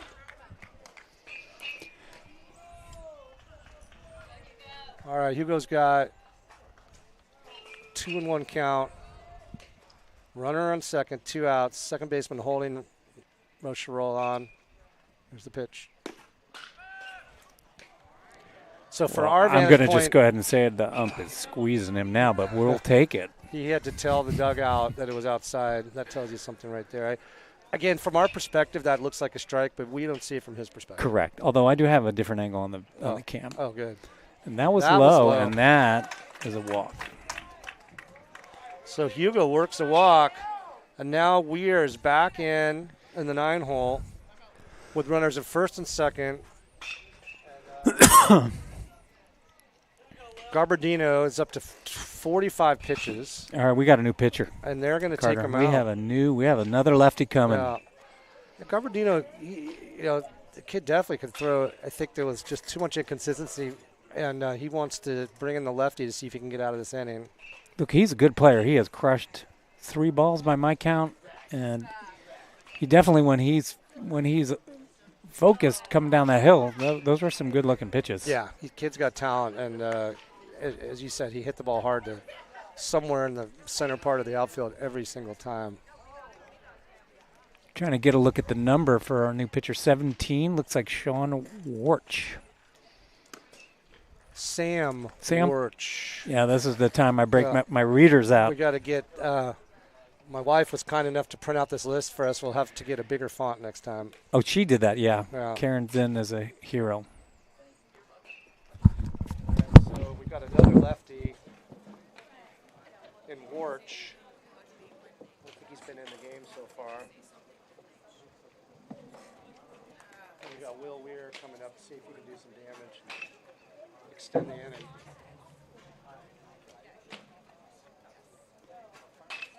You have to assume that Hudson Williams is going to come back and continue to pitch at the top of the 5th because there are no extra arms today, given that they've got a doubleheader tomorrow. Now, we're in one of those 2-out runners on first and third situations again. Well, I think Nico's on second. Yeah, he was just chatting with Holby. Oh, thank you. You're right. Well, maybe he can get over to third. Yeah. It's again, we're going to reiterate, it's a beautiful day. I can see Holby down the line blowing some big chewing gum bubbles. Who's on deck there? Alex, yeah. Will at the plate. Yeah, they if San Marin's keeping a book, they know what Alex did last time, and they do not want to put Will Weir on base. They're going to go after him here. So with runners on first and second and 2 outs, we'll see what happens. Can we see Will bunting here? I think I could. He squares around, takes high. Yeah, he's going to do that. Going to show me that strike. Remember, it was Weir that hit a fly ball to right that carried over the right fielder's head on Saturday for a double. Now, Hugo may be frozen, but Nico should be a little further off. With a lefty, you can't really see. Weir lays off another high pitch. He squared around and let that one go. So it's 2-0. Radix looms on deck.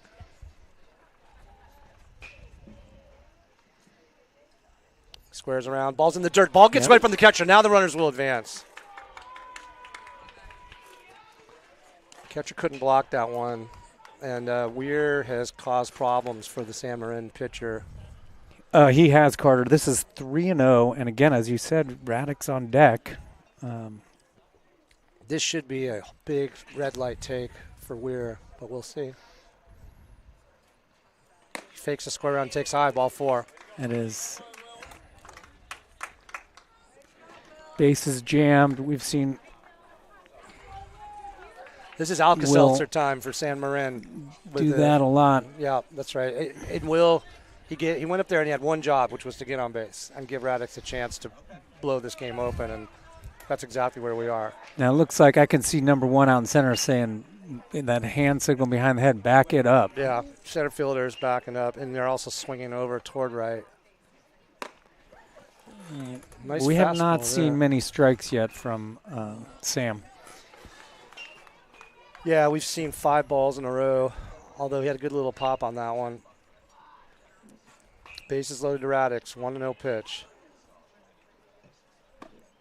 I had a little curve on it. That was a nice pitch. What was that? It felt like a curve, a backup. Was it a backup curve? It kind of slid back towards the inside. I saw him throw it in warm-ups, and he scudded it a few times, but that was a good pitch. And he hits Radix. That might be their best move. I would take that if I were San Marin. Radix gets an RBI, and that pushes the TAM lead to 8-6. And the hot hitting Hudson Williams at the plate with Zinn on deck. That's right. It's exactly where Tam wants to be. We're not seeing strikes, so let's not be too aggressive. I can't tell if that was a fastball. He drops down from the side. He's got that kind of quintessential lefty tail to it. All right, 0-1 to Williams. Oh, there's another one. 0-2, right down the middle. Now Hudsy's got to protect. Got a lot of speed at second base. And a massive lead by Weir. That's high ball 1.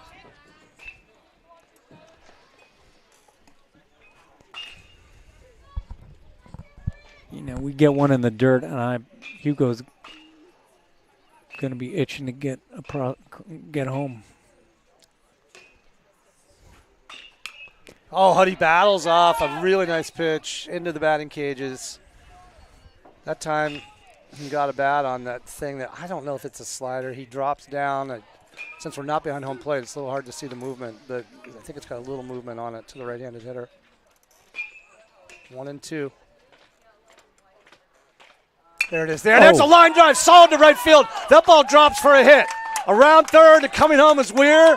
Box scores. They throw to first for some reason. And here comes Radix all the way around from first base. He's going to score. What a mistake by San Marin. I don't know why they threw to first base, but they just gifted Tam a run on that one. What a play by Hudson. Solid line drive to right. You knew Weir was going to score, but Radix should have been held at third. They tried to throw him out at first. The ball got away from the first baseman. Heads up, Radix scores all the way from first, showing off that speed. Agreed, 2 outs, so they were off at the crack of the bat, which helps a little bit. I feel like Will was at third before that ball was hit. Boy, that's nice. I think we're looking at 11-6. 11-6 Tam and a chance to do more. Zinn at the plate. Oh. He gets hit again. He's not happy about it. I know my kid, and he wants to hit in that situation. He is not pleased. That one hurt. That one was a little faster than the first one. Have we batted around? It looks like for the second time. We just batted around. We just batted around.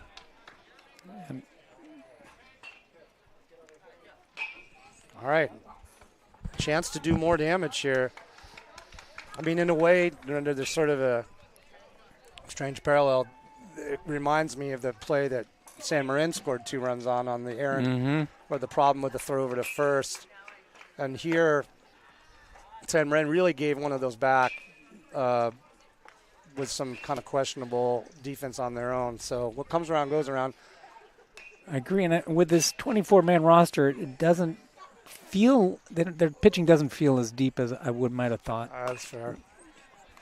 That was a nice pitch. That's a good pitch on the inside. 1-1 to McDonald. I could see Blaze kind of, a little frustrated that he didn't take a rip at that. I think that's exactly what that hop was for. The runners are going. There's a pop-up down the right field line. First baseman's ranging over. Back to the play. Out. He just kicks off his glove. Blaze McDonald gets new life. That would have been a really good play by the first baseman. All right, 1-2 count to Blaze. The runners were running on that pitch. We'll see if he sends them again.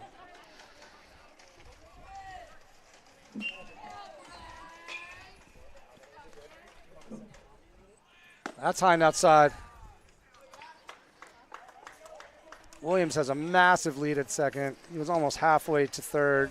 He does, and I can kind of see that same ennui out there with the San Marin team. I think they were thinking they were out of this inning, and it is. The ball's high away. The players are running, and the throw's in the dirt. So running on a 2-2 pitch, very aggressive by Holby. Huddy got a good jump, and now we got 3-2 with runners at second and third.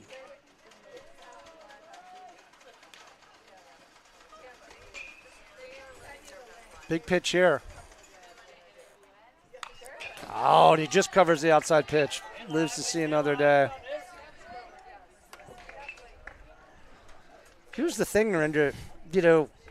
Nate Lee and Blaze have both put a charge into the ball today, so I don't necessarily know that San Marin is going to pitch around McDonald here because Nate really smacked that one last time.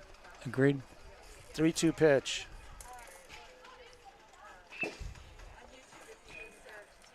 No. That's high and away. I don't think he wanted to do that. He's just struggling a bit with some control. He is. The sun is coming down. I can feel that little breeze. I can see the moms in attendance getting their coats on. We've got about 20, 25 folks here. One dog. Yeah, is that Bauer? I think our attendance has tripled since the beginning of the game. It's nice to see people come out. Snack Shack is doing some sharp business. We got to get. Wow, we had a guest. What's that? They're up for San Marin interview. Oh. Well, Carter, while we were getting sidetracked, I don't know what we got a just new happened. pitcher, Okay. but you know what? He's another southpaw. Southpaws? We've seen 4. We've done 2 games in our career, and we've seen 5. now 4. This is our 4th well, pitcher, boy. Now. This is our 5th because we had 2 last time. This is the 3rd in this game, I think. Okay. But 5, yeah, 4 or 5. It's a preponderance. Yeah, it's lefties. It's a majority of pitchers have been lefties. I think we can agree on that much. We only have one. I think we only have one left-handed throwing person on the team. I that think would be Liam Garlick. So who do we have out on the mound? this is number 11. This is Vincent Barroso. There you go. He, yeah. So my book's gotten a little disheveled here. We've scored 1, 2, 3, 4, 5 runs this inning. Yeah, that's right. Okay, good. Nate Lee comes up. I got to say, this is making me nervous. The throws back to the pitcher, he is really struggling to see the ball, and you hate to see someone take one. Even a soft toss, hard ball to the nose is not going to be pretty. You and I are parents of freshmen. We haven't seen a lot of games at this field, but I've heard from parents of the varsity players that it's just these are the conditions. They built this field with left field facing straight into the sun, and especially when you have this late winter sun, it's really low in the sky, and it's just going to be a factor for all 4 years of these kids' careers. All right, starting off, Nate Lee with a high and tight fastball for a strike. Strike 1. Vincent Barroso on the mound. He's popping the Glovener into a little high with that one. He is. That's a little more velo, as they like to say, since we've seen today from Sam Marin. Yeah, I think he's the hardest thrower. 1-1 count. Little low. Nate Lee showing patience at the plate. He is. Nate is going to make him work. And, again, 2 outs. We've done a lot of damage, but let's be greedy, I think, at this point. Oh, there's a hard rip into the hole. Shortstop ranges to his left, throws to second, pulls him off the base, and they got him. Nice play by the shortstop. Really nice play. He hesitated before he threw to second. Now, I don't know if that's because the second baseman wasn't there or he was trying to get a grip on the ball. Fired it to second and just got him by a hair. I don't get paid to umpire. I can't imagine calling that from. I think I've umpired once in a fall ball game. It's very difficult, but seeing that from behind home, well, we will have to go with the umpire's best judgment. Yeah, I don't think I'm going to question that call for the reasons you just said. And quite honestly, I think if we hadn't scored 5 runs, maybe it would have gone a different way. But I don't think we can argue with the call. I think Bob Toohill is arguing it a little bit, but I think Yeah. all in the spirit of baseball chit chat. Looks like they left that conversation friends, so hopefully it wasn't too heated. All right, I see Hudson back on the mound. I see Nico back at first. I see Will back at second. Can't tell who's in right. Colton is warming him up, so I'm guessing we've got a new center fielder. Yeah, I brought some binoculars. Hold on. Yeah.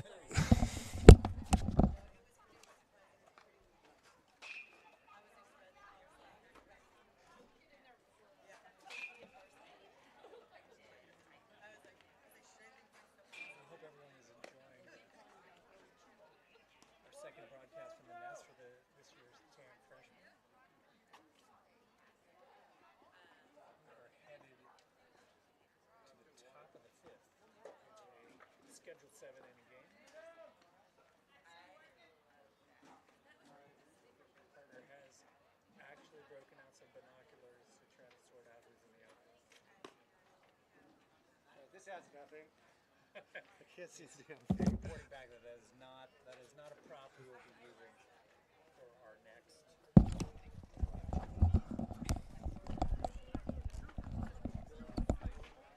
Who's in left? Do you guys know who's playing left? Is that Arden?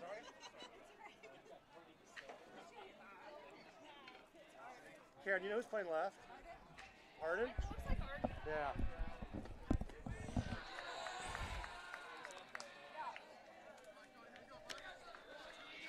All right, and the consensus is that that's Arden Shapiro in left. My binoculars were not helpful.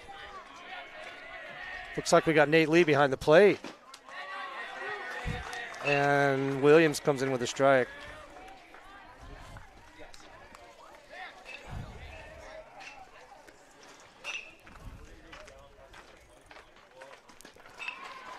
Wow, Hudson, the batter was way out in front of that. And, it looked like a fastball, so I'm not sure what to make of that. This is a pinch hitter number 2, Cody DeSilva. I don't think we've seen him yet today. 1-2 count to Cody. And that is a curveball, as they say in Major League, just a bit outside. Meaning the wrong side of the batter. That's okay. Hudson's just figuring it out there, trying some new things. So did we decide that's Will Weir in center? No, Will is at second. Who's in center? Slow and outside. I like that pitch. Again, it was a little outside. It's Ben. Is it Ben Spring? Could be Ben Spring. I think it's Ben. All right, that was ball 4 by my count, but I guess I missed something somewhere. Yeah, we're 3-2 now. DeSilva steps in. Here's the pitch. There it is. That's little up. pop up to second base. Weir's got it. Want to do play-by-play?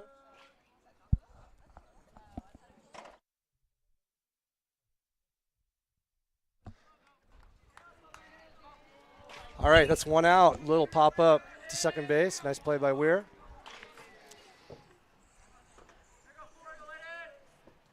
It's a curveball, fouled back and out of there's a play. souvenir for some lucky. It looks like Dylan Murphy's dad's going to hustle that one down. There Maybe we he gets go. a some free red vines. All right, we're back to the top of the order with Mitchell. Tying outside, ball 1-1 count.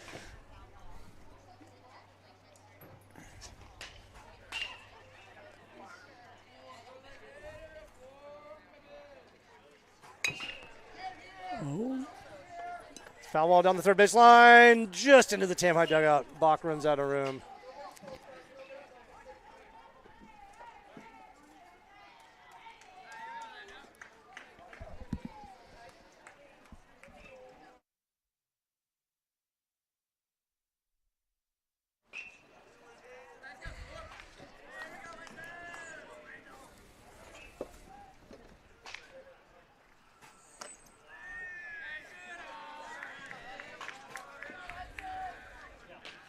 Two. All right. I think that might be a balk technically. I guess he hadn't come set yet. No, we got no one on, no? Oh, good point. There's a pitch on the outside corner. Good location by Williams. Strike two. It was. That is my one criticism of our vantage point here is I just can't see first base. I'm going to go over here. There we go. 2-2 pitch. And there's a little lazy fly ball to right, but that may drop in. Who's ranging over to right field? What a play! I have no idea who that was, but that was one hell of a play. I believe that's Seamus. Seamus Maurer with a hell of a play, ranging well into right center, snagging that thing waist high. That is no fooling around, Narendra. Yeah. Good defense behind Hudson Williams. That's the one field where you don't have sun, and Maurer took advantage of it. He was running full speed and caught it right in stride. And now the big swinging Nico Gabardino is down 0-1 after taking a huge swing at a low inside pitch. Curveball. That was a nice pitch from Yeah, Hudson. that's exactly what I would throw this kid if I was out there, assuming I could throw a curveball, that is. I feel like as he gets into this, Hudson's getting a little bit. He's getting a little. I don't think it's swagger. What do we call this? A pre-swagger? That's a nice pitch on the outside, just outside. Here's the thing about Hudson Williams. The kid's an athlete, and he might be a little bit of a reluctant pitcher, but if you could do it, you got to do it, and he's doing it today. He's going to compete. He's got to compete, and he's competing now. There's a pitch right down the middle, fouled back behind the first base dugout. Got that all-important second strike.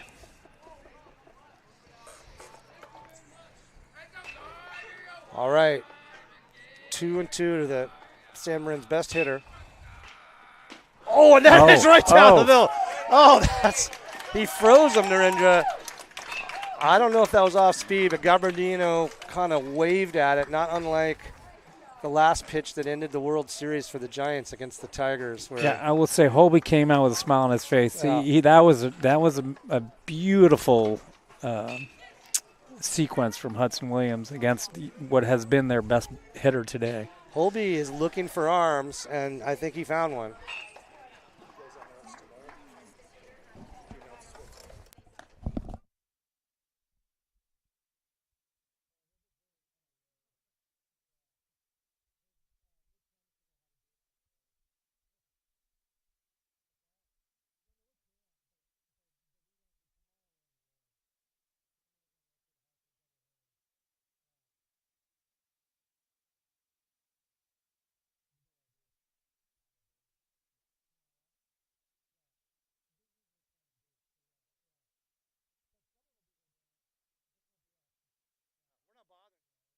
Okay.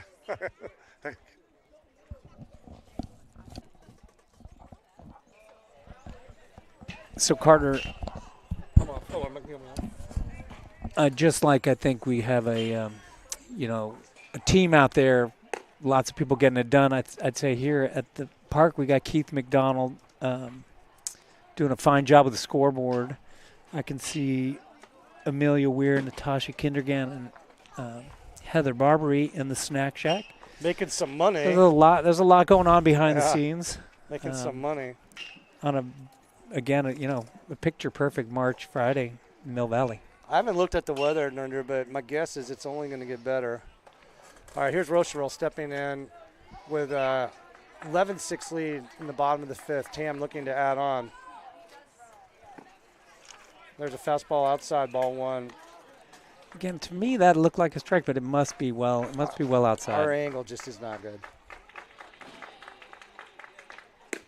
Oh, that's inside. This kid throws hard. He does. He's got a little. You can hear it in the glove. It's a telltale sign. All right, 2-0. I think he's got to be looking Lefty Barroso. dead red, as they say, or used to say. There it is, dead Oh, red. good Good rep. swing there. Nico got off a good cut there. A little bit on his hands. Just missed it. Fouled it over the San Marin dugout. 2-1.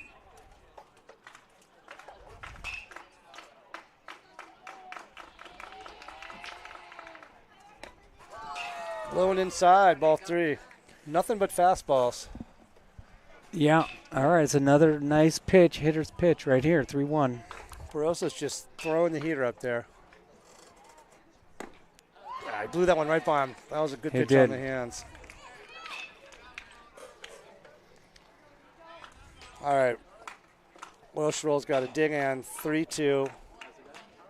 Looks like Shapiro's on deck.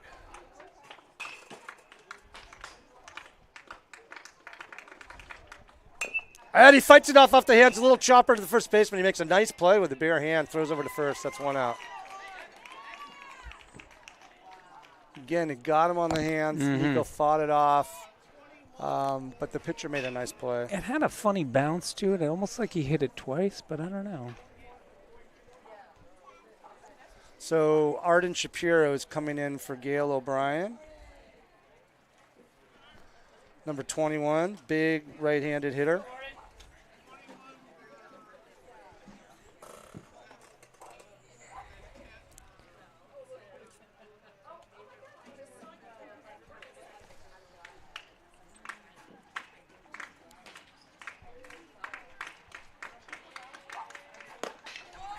Little hot.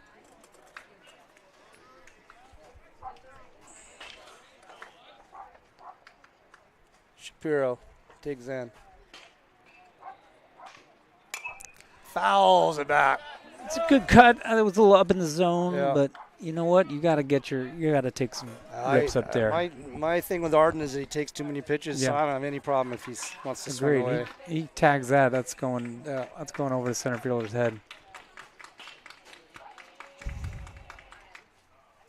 That's a good pitch. Oh, just outside. I see Arden is sporting the more neutral white Bruce Bolts. Yeah. Remember Arden with 2 outs at the end of the game against there's a foul ball at the plate. Who did we play last time? Vintage.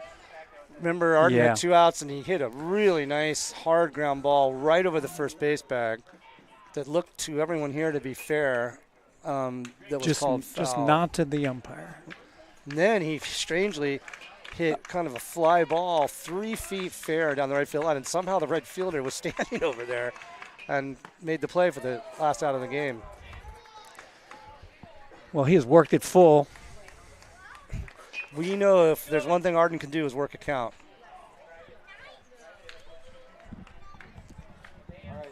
Keith. And there's a line drive right for the middle. Snags it. Barroso with a nice play. 2 outs. Arden makes a really good contact right up the middle, but snagged by the left-handed pitcher. That's one of those ones where if he was a righty, it might have gone through, but the gloves on his right hand, and he just reached it out and made a great play. 2 outs. Seamus Mauer at the plate. Strike one.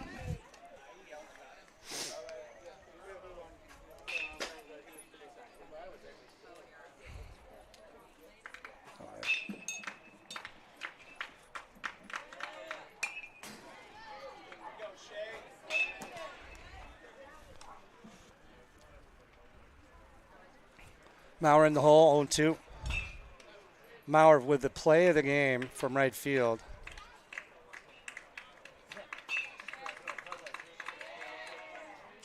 It's fastball high. All right, that was high because he gave it. He put it all. That was a Liam Garlic style effort on that one. Yeah. That was, he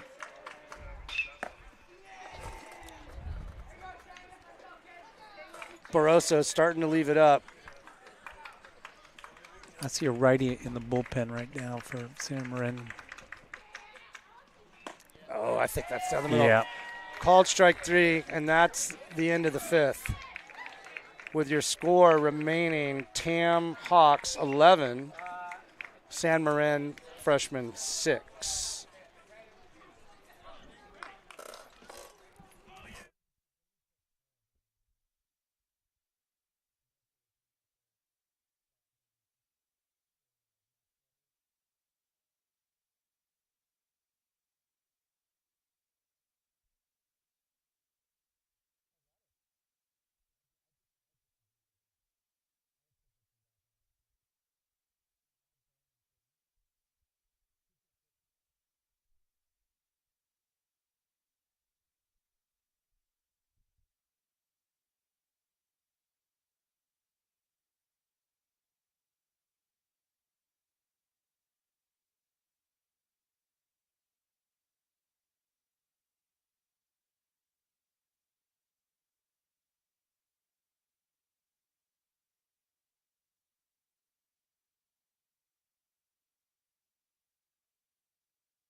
Two more innings in? I can't tell. All right, here we are coming into the top of the 6th with the Hawks up 11-6. And Alex Radix is taking over on the mound. And the third place hitter, Davis, is at the plate. Nick Davis. Low and away, ball 1. I think with this flat light, Alex does not need to overcook this. I think we just treat this like a bullpen. Yeah, I agree. But You know, I don't know what's going on with Hudson's arm. Maybe he had enough, but if I'm Holby, I keep Hudson out there and try to get out of this game without putting too many innings on Alex. But I don't get paid the big bucks.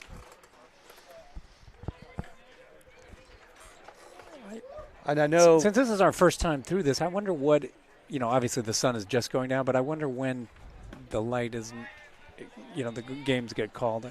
Yeah, I don't know. It's not yet, but it's we're not open question. We're not close to that. I hate to say some conditions I've played in around here. I think we'll get the game in. There's ball 4. The sun hasn't set yet, so we'll be okay there. And the kids are probably relieved not to have the sun in their eyes, frankly. All right, Alex got to bear down. Runner on first. No outs. Cleanup hitter Stanley at the plate. Nico and Alex have played a lot of ball together, so. Oh, he's going. The runner's going, gets through Lee. There'll be no throw.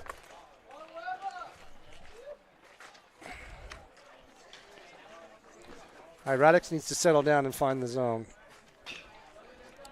No need to inject drama in this game. Runner's going to third. There may be a play here. Here's the throw. No throw. Holby's going out quick. I think to your line, do not want to inject drama into an 11-6 game. No, and Hudson was throwing strikes and getting outs, so I'm not quite sure. But again, there may be a pitch count with Hudson, and Nate. Nate's got to try to help Alex out and block some of those pitches. Mm-hmm. And Nate's a good catcher, but he's not the first catcher on this team, and he's got to help out with some blocks right now. There's a strike, swinging a foul. It's 2-1 to Stanley with Davis on third. High and up, 3-1. I think Holby just went out there and told Alex to relax and just throw strikes right down the middle. See if he can do it. There he goes. Which, as we all know, is not always the easiest thing to do. Nope. In practice. That ball was right down the middle, so let's see if Maddox can find the zone here. 3-2. There it is, right on the hands. Now I think he's starting to find it. That was a tough pitch. Haven't seen anything off speed from Maddox. Sometimes if you are having trouble looking at the fastball, getting a curveball over can help. That was a swinging strike. The batter was way late. Again, it's tough, I think, for the opposing players to switch from O'Brien and Williams, who are up there throwing well, but Alex is probably a good 7-8 clicks higher, and it's a change of pace. They're taking their swings, though. Oh, they're are not afraid. That's for sure. Now they are. Stewart fouls that one back. 0-1. 1 out. Top of the 6th, runner at third. Tam's up 11-6. That's right down Grand Central. Yeah, keep throwing those strikes. Alex he's sort of an in-between pitcher right now. He's not the, lights out, can't keep up with him, and he's not the pitch to contact. He's sort of a little bit in the middle. Well, he's the closest thing we have to lights out. Sure. That is just vicious. That was right there is lights out. Vicious curveball. That thing breaks so sharp and so much. That's at least 18 inches of break. Yeah. When I mean lights out, I mean can't catch up with him. 85, Yeah, no, that's true. But as far as he certainly throws hard, but there we go. He's at his best when he's moving it around, and that curveball can be knee buckling for freshmen for that's sure. That's exactly what happened there. That was I don't know what I would have done with that. I would have probably been ducking. Called strike. All right. It's going to be hard to keep him from throwing that curve again. No, I think it's coming. It's coming. And it's it's a late break. And there it is. Yeah. But, and Lee hustles back. Nice play. Yeah, you had to throw it. If just, if Alex to can assuage his own go ahead, Nurinder, sorry. 15-year-old self. There it is right there. That's it. That's just nasty. Another hard breaking ball for strike D. Radix comes in and strikes out the side. So initial drama is addressed, and we move on to the bottom of the 6th. What I was trying to say before, Narendra, is that if Alex masters that curveball and can throw it for strikes at will, he is going to be a weapon for this team. That ball is very hard to hit. Completely agree with that. Yeah. And it's not like they're at an age where they're going to be able to quickly deduce when the fastball is coming versus the curve. That thing it looks like a fastball, and it's got a really nasty late break. But he throws hard enough that you can't sit on that curveball, and it'll be very effective for him if he can consistently throw it for a strike. So I think it would be nice to see we got the bottom of the 6th. This is hopefully the last go-around for the TAM hitters.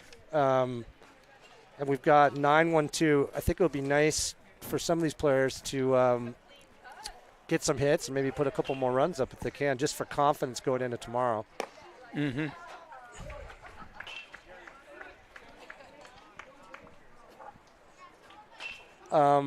Barroso is on the mound. staying out there for another inning. He's a good-looking pitcher. Again, throwing from the left side, so we'll see what Tam can do with him.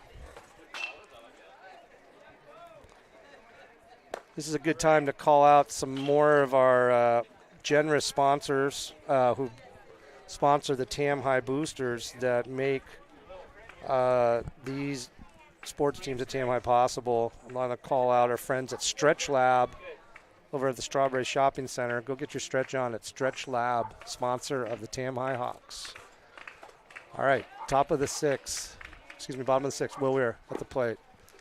Fakes bunt, takes strike one. I think Barroso, he's looked pretty good since he came in.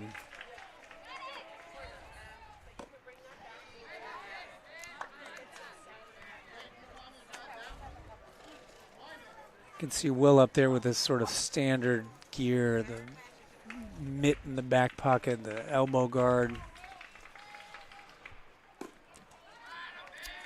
Weir takes strike two, high and tight. I don't think any of those things existed back when we played, Carter. I sure would have worn that elbow guard if I had been available. I didn't even use batting gloves, Miranda. There's a hard ground ball to the right side of the infield, and the right fielder ranges over, makes a nice play. Gets Weir by a step, but goes sprawling over first base. I think he's okay. Hustle play by Weir. Nice Will contact. is not giving up on anything. He almost beat that out. No. That was a really nice play by the second baseman. He really made that throw from shallow right field, ranging far to his left. Nice play. Here goes Alex against another lefty. I got to say, these kids have seen more lefties now than they might have seen 2 years of juniors play. You know, it's good for Alex and Colton, the main left-handed hitters on this team, you know, and Liam, they don't see that many lefties in Little League. It's good for them to get this experience.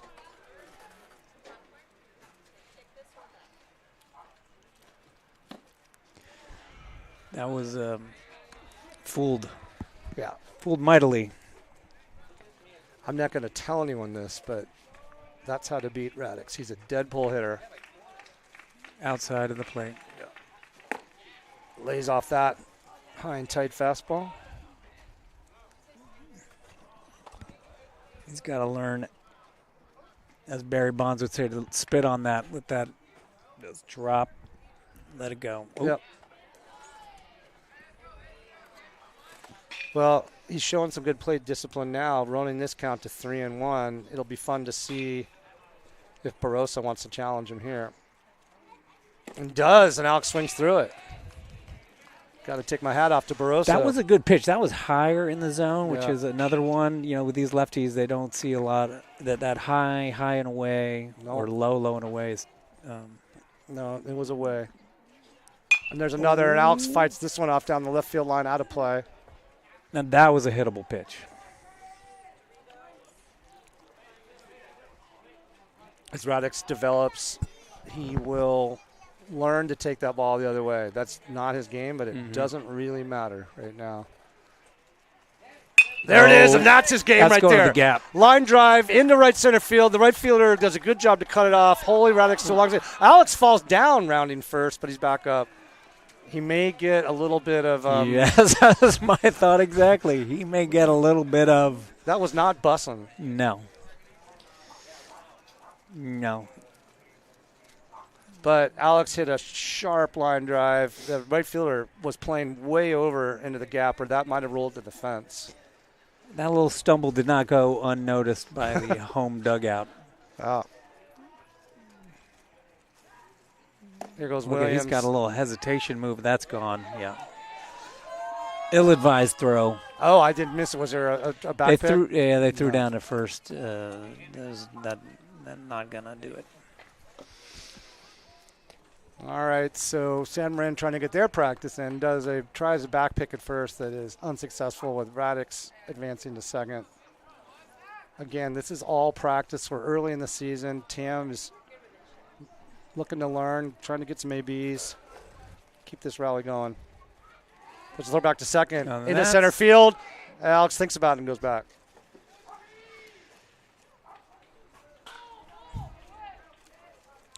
So I don't know if I told you this, but we've been permitted by Holby to name a player of the game and put him on the radio for a 2-minute interview. Oh, great. So you might want to start thinking about that. A little short list, yeah. Yeah, I think the guy at the plate probably is someone we should consider. Mm-hmm. I think Hudson's had a great game, especially going out there on And the there goes mound. Radix to steal third, and there's a throw down, and this is going to be trouble, Bub. Yeah, he got him. Yeah, nailed him. A great throw. The jump was not great, and he got him. Hats off to the catcher. And that's 2 It was outs. right on the money. Yeah, it was a great throw. Oh, that one looked a little high. All right, I think the umpires can smell the barn. Yeah. I think this umpire's done a great job today. He has. Really consistent zone. That might be the first pitch that we would question a bit. There's one. Hudzy fights that one off. Back into the parking lot. Scoreboard with that says one. 2-2, I think. I've got 2 and 2. All right. But, yeah. All right. I know Zinn wants to get another at bat, so see if how you can give him one. Oh, that's a nice curveball down and in. Good block.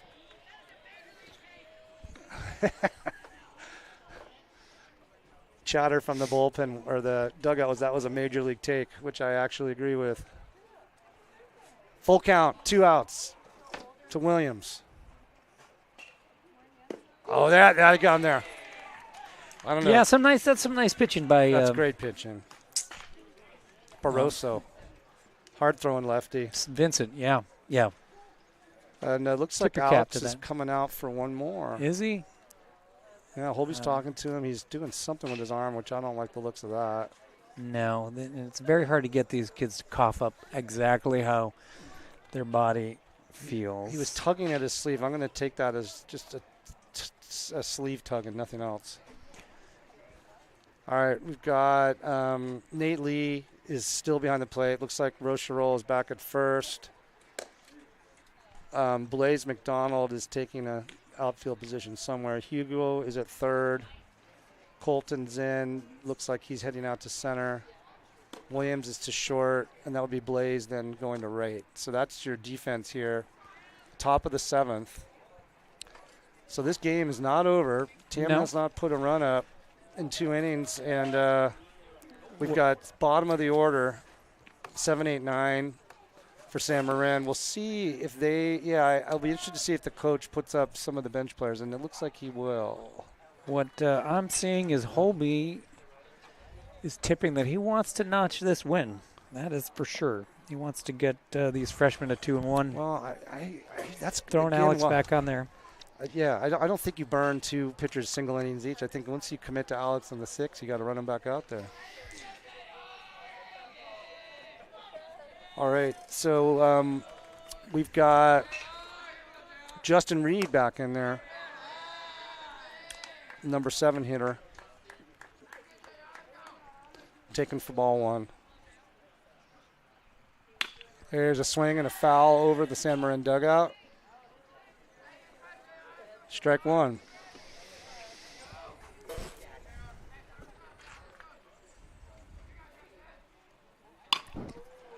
There's another foul. This one hits the top edge of the dugout. Caught the top of the rail. We used to call that an ugly finder. I don't know if we're still allowed to say that. I guess I just did. Carter. All right, that's 1 and 2. 1-2. We're going to see some knees buckle. And There's the snapper. a little up. Left it up. That one didn't quite snap off like some of the others. 2 and 2. I wonder if he goes back to it. Nope. Fastball fought off down the first base line.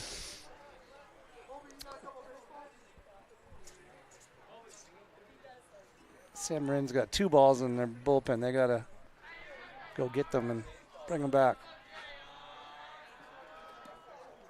Make that 3 balls.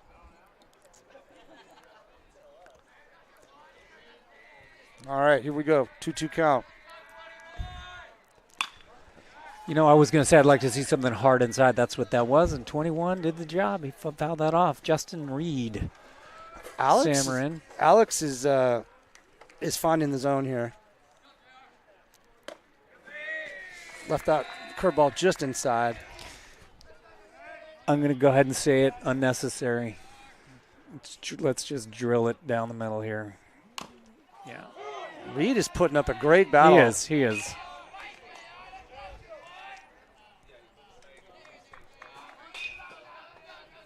I think this might be the 7th or 8th pitch. Reed wins that one. That's impressive. Alex threw all those pitches for strikes except for the ones that he took for balls. All right, now we've got Evan Correa, who came in to pinch hit. I don't want to say back in the 4th. Ball's at him. Nate Lee picks it, throws down to second. Safe. Strong throw by Nate. He's got a good arm, got it there on the fly, but the time it took to pick that ball got the runner down to second. 1-0 count to Correa. Ball's inside. 2-0. Still got no out here.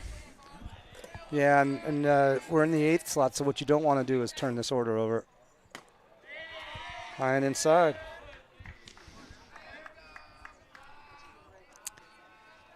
Checking Radix's pitch count. It's up to 31 pitches. Yeah.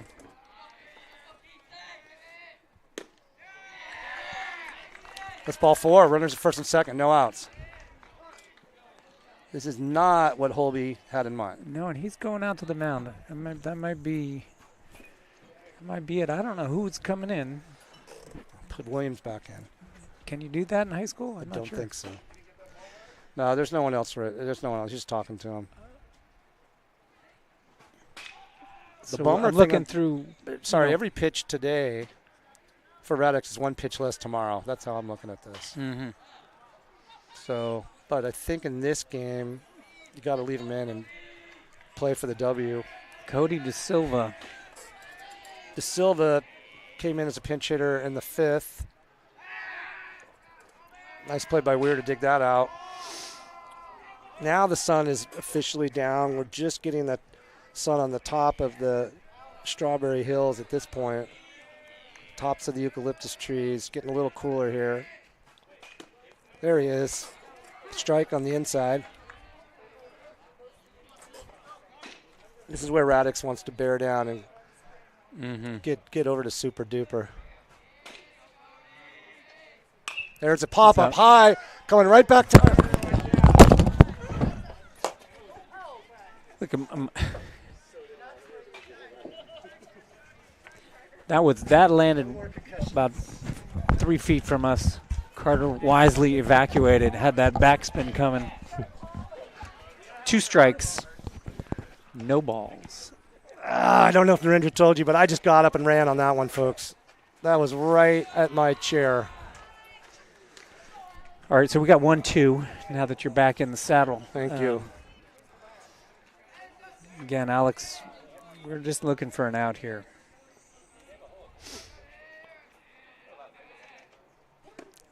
And there it is on the load outside. DeSilva didn't agree, but that's a tough one to take.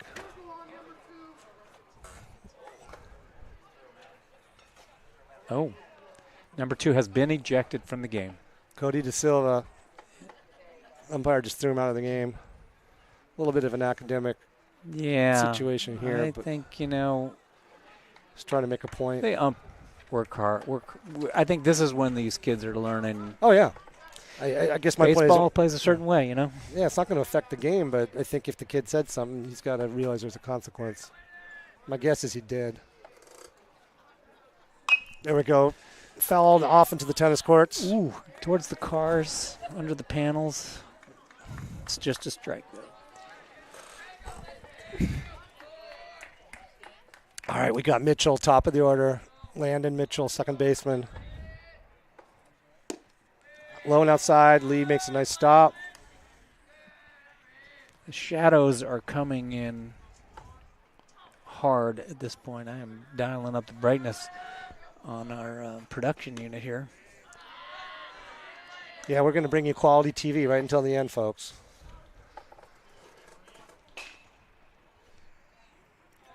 Counts 2-1 to Mitchell. There we are. A little line drive. That's going to go foul down the left field line. Drops. All right, Alex has got a 2-2 count now to the leadoff hitter. Lefty, pink bat. Here's where we need a strike. Nope. Play at third. And he's safe. That ball went to the backstop on the fly. Took kind of a dead bounce, or Lee might have had a shot at him. But now it's a long ball, and it opens first base. Alex 3-2. He's overthrew that one, but here he goes. There's a pop-up. Oh, that that's is going to be coming. out of play into the parent section. Watch out, Jeff O'Brien. Jeff O'Brien was deciding between holding on to his phone and then that boyish instinct to make the play. Yeah, it's high ball 4. This is not what Radix wanted. Now we've got Garbarino coming up with the bases juiced with a tie run on deck.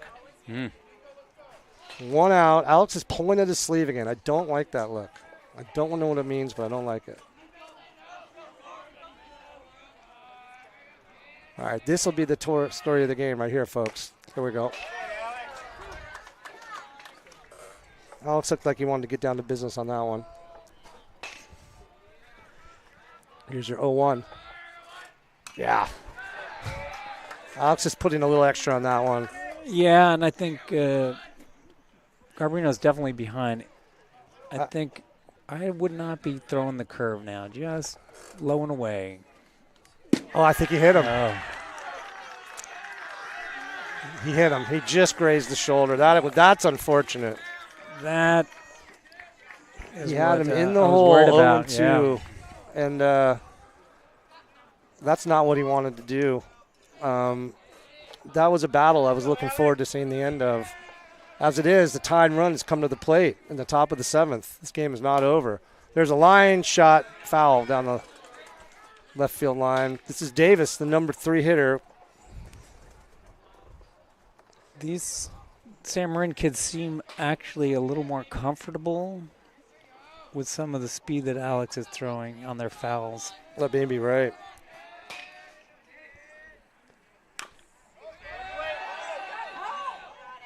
It's a smart play. Little tapper in the mound, force at home. Alex makes the smart play.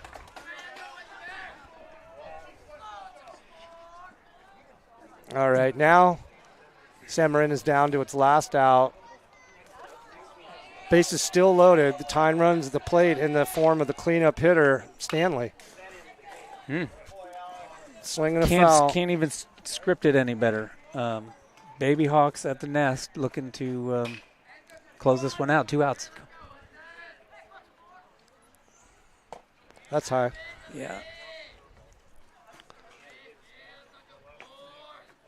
Is it 1-1 or 1-2? I think it's 1-1. Oh. Stanley did not want to wear that one under it. No. That was right at his front shoulder. Oh, there's a swing and a miss. That was a high inside. That was cheese. That was cheese on cheese, a double cheeseburger. High and tight. Right. Of course, it's got to go full to Stanley, the cleanup hitter. Go ahead. This is your call. You've been dreaming for this one. 3-2, bases loaded, top of the 7th, time run at the plate. And it's high and tight, ball 4.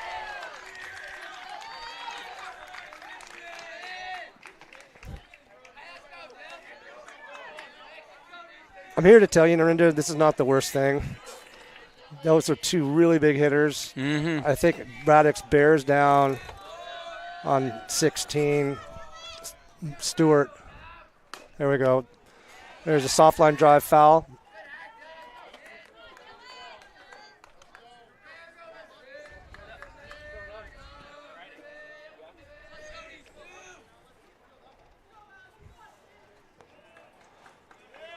I see Dylan Murphy out retrieving a ball that was down by That's the good line. to see, Dylan. We need him back out there soon. 0-1 count to Stewart. Overthrew that one. No play. Oh, they got the guy in 12 third was a thought about no it. man's land, but Oh, too yeah. far away from Nate to make a throw. That's where, if you're Sam Marin, you don't want to make the last out at the plate, and if you're Tam, you don't want to throw it down and let 3 runs in. Live to fight another day. Here's the 1-1 pitch. There's a pop-up. This should end it. Oh, that's in making the play out there. I thought the right fielder called it. Oh, yeah. Well, he's learning the position, folks, but you know what? Outs are outs. I don't know who called that or what happened. It looked like it was Ben Spring's ball. Or no, who's that? Was that Blaze out there? No, that's Yeah, it was in center Blaze. is Colton. No, but it was Blaze coming right. over from right. I thought the right fielder was going to make it. Colton makes the play to end the game. Our final score here from the Nest is Tam High 11. San Marin valiantly battling back with 8. Impressive game by both teams. I agree. You know, it was entertaining. There's some lapses here and there, but hard fought. All right, we got to get our player of the game in I here. gotta think I'm leaning. There's a couple kids who've had 3 hits. I know Alex. I know Blaze and Hudson, but I'm leaning towards Hudson just because Get him out here. he Go get him. he was out on the mound. I'm gonna go. Go get him right now. It's Hudson all the way. This is a new feature here at TAM TV. We're going to get a player of the game. We've got to grab him fast, though. And we're going to interview Hudson Williams live on TAM TV, folks. So don't go home. This is a first for the freshman Hawks. And we do have Holby's permission. I want to reiterate that. And so let's go out there and get him. Hudson Williams. So stick around, folks. We haven't left. The broadcast is still live. Let's see if Marinda's going to get Williams here for the interview. He's going to hate this, I can tell you right now. Meanwhile, Holby's dog, Willie Mays, is on the field. Fans are leaving. I think we're going to stick here, so stick with me, folks.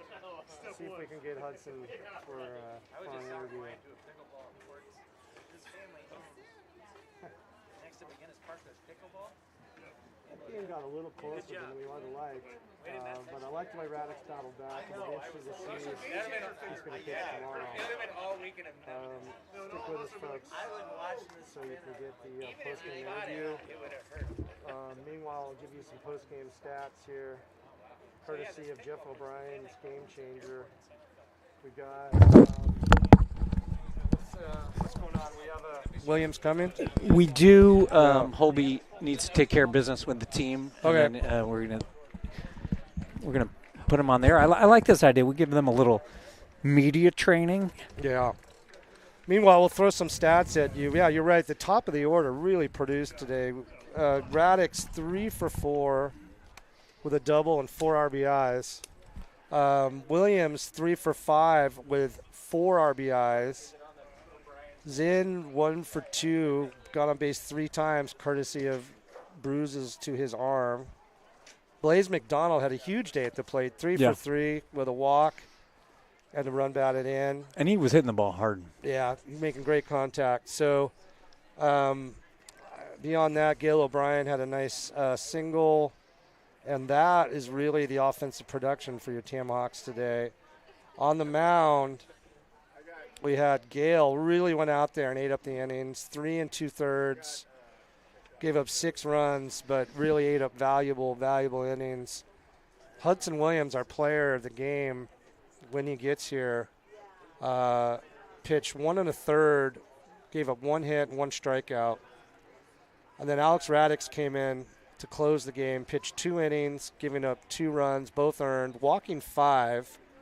And striking out 4. That's the one that stands out at you. It really looks like for this level of baseball, you know what? Strikes make some plays in the field. The walks, even with a great pitcher, it's gonna get tense. I got kind of tense there, more than I think Holby was bargaining for last inning.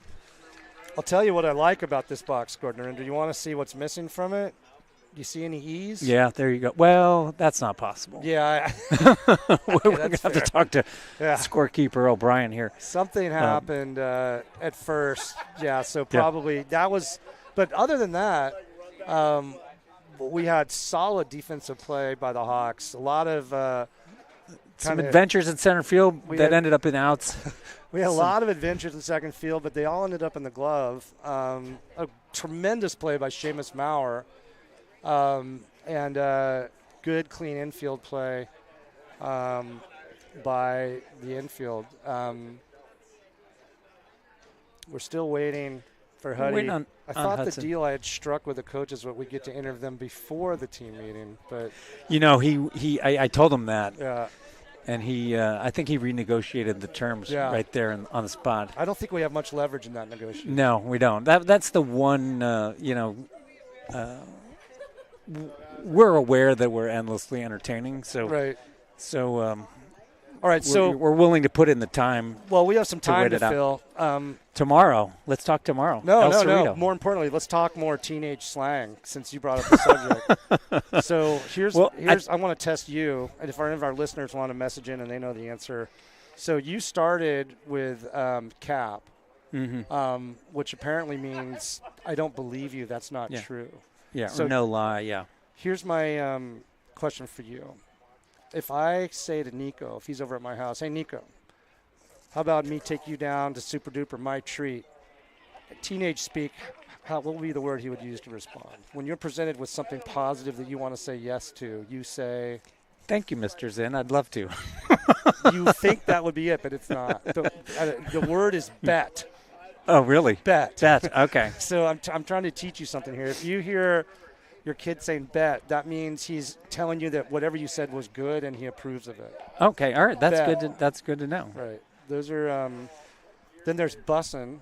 Yeah. I think that might be dated. The tricky part with this I can't be dated because Colton said it yesterday. Oh, he did. He did. Oh, he did. And he wasn't trolling you. Maybe he said it ironically. Okay. And my 10-year-old was saying it too, so you're right.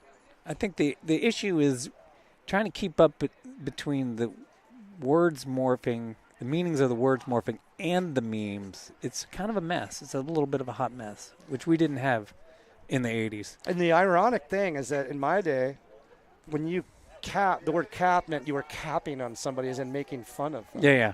Cap. You stop capping on me, man. Well, there's a lot of things that are inverted, right? Like pink bats and gloves. Yeah. No, you wouldn't have gotten out of a Little League field alive in my day if you had a pink bat. Yeah. Unless it was on breast cancer days. It's being reclaimed. All right. I see the meeting has broken up. The meeting's broken up. Do you want to see if you could – does Williams know he's got a – he's going to be a little bashful. I'm going to give him my headset. And then I think you yank yours off and we'll both talk into it and we'll see how he does. Perfect. Does he know that he needs to come over here? I'm going to – Yeah, you go get him. I'm going to go get him. Yeah, all right. Go get him.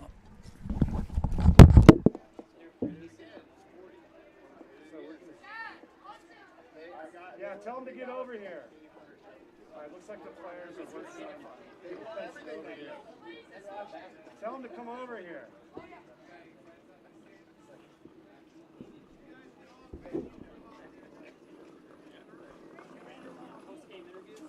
We're trying it. It's the first one. I like that. Make it easy.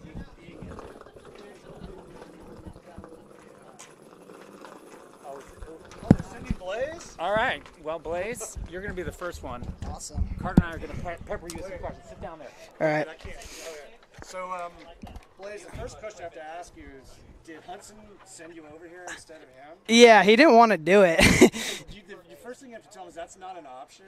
We'll let him get away with it this time. But, you're a great choice.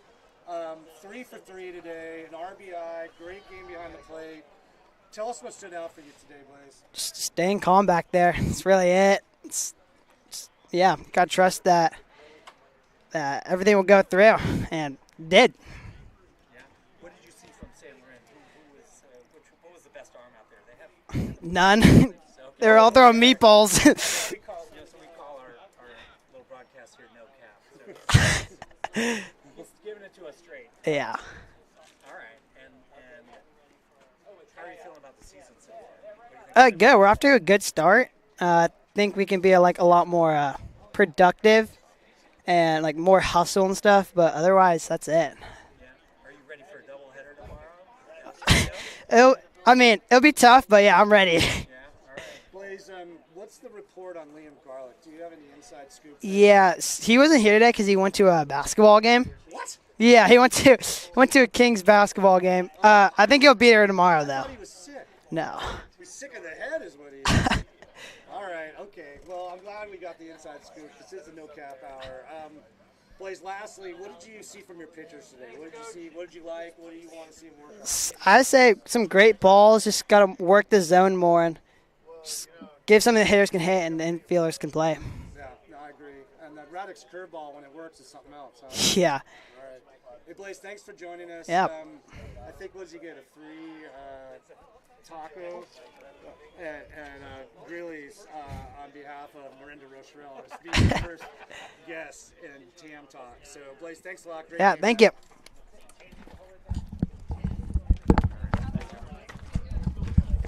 No Cap Hour. All right, are your Hawks? You know what? Yeah.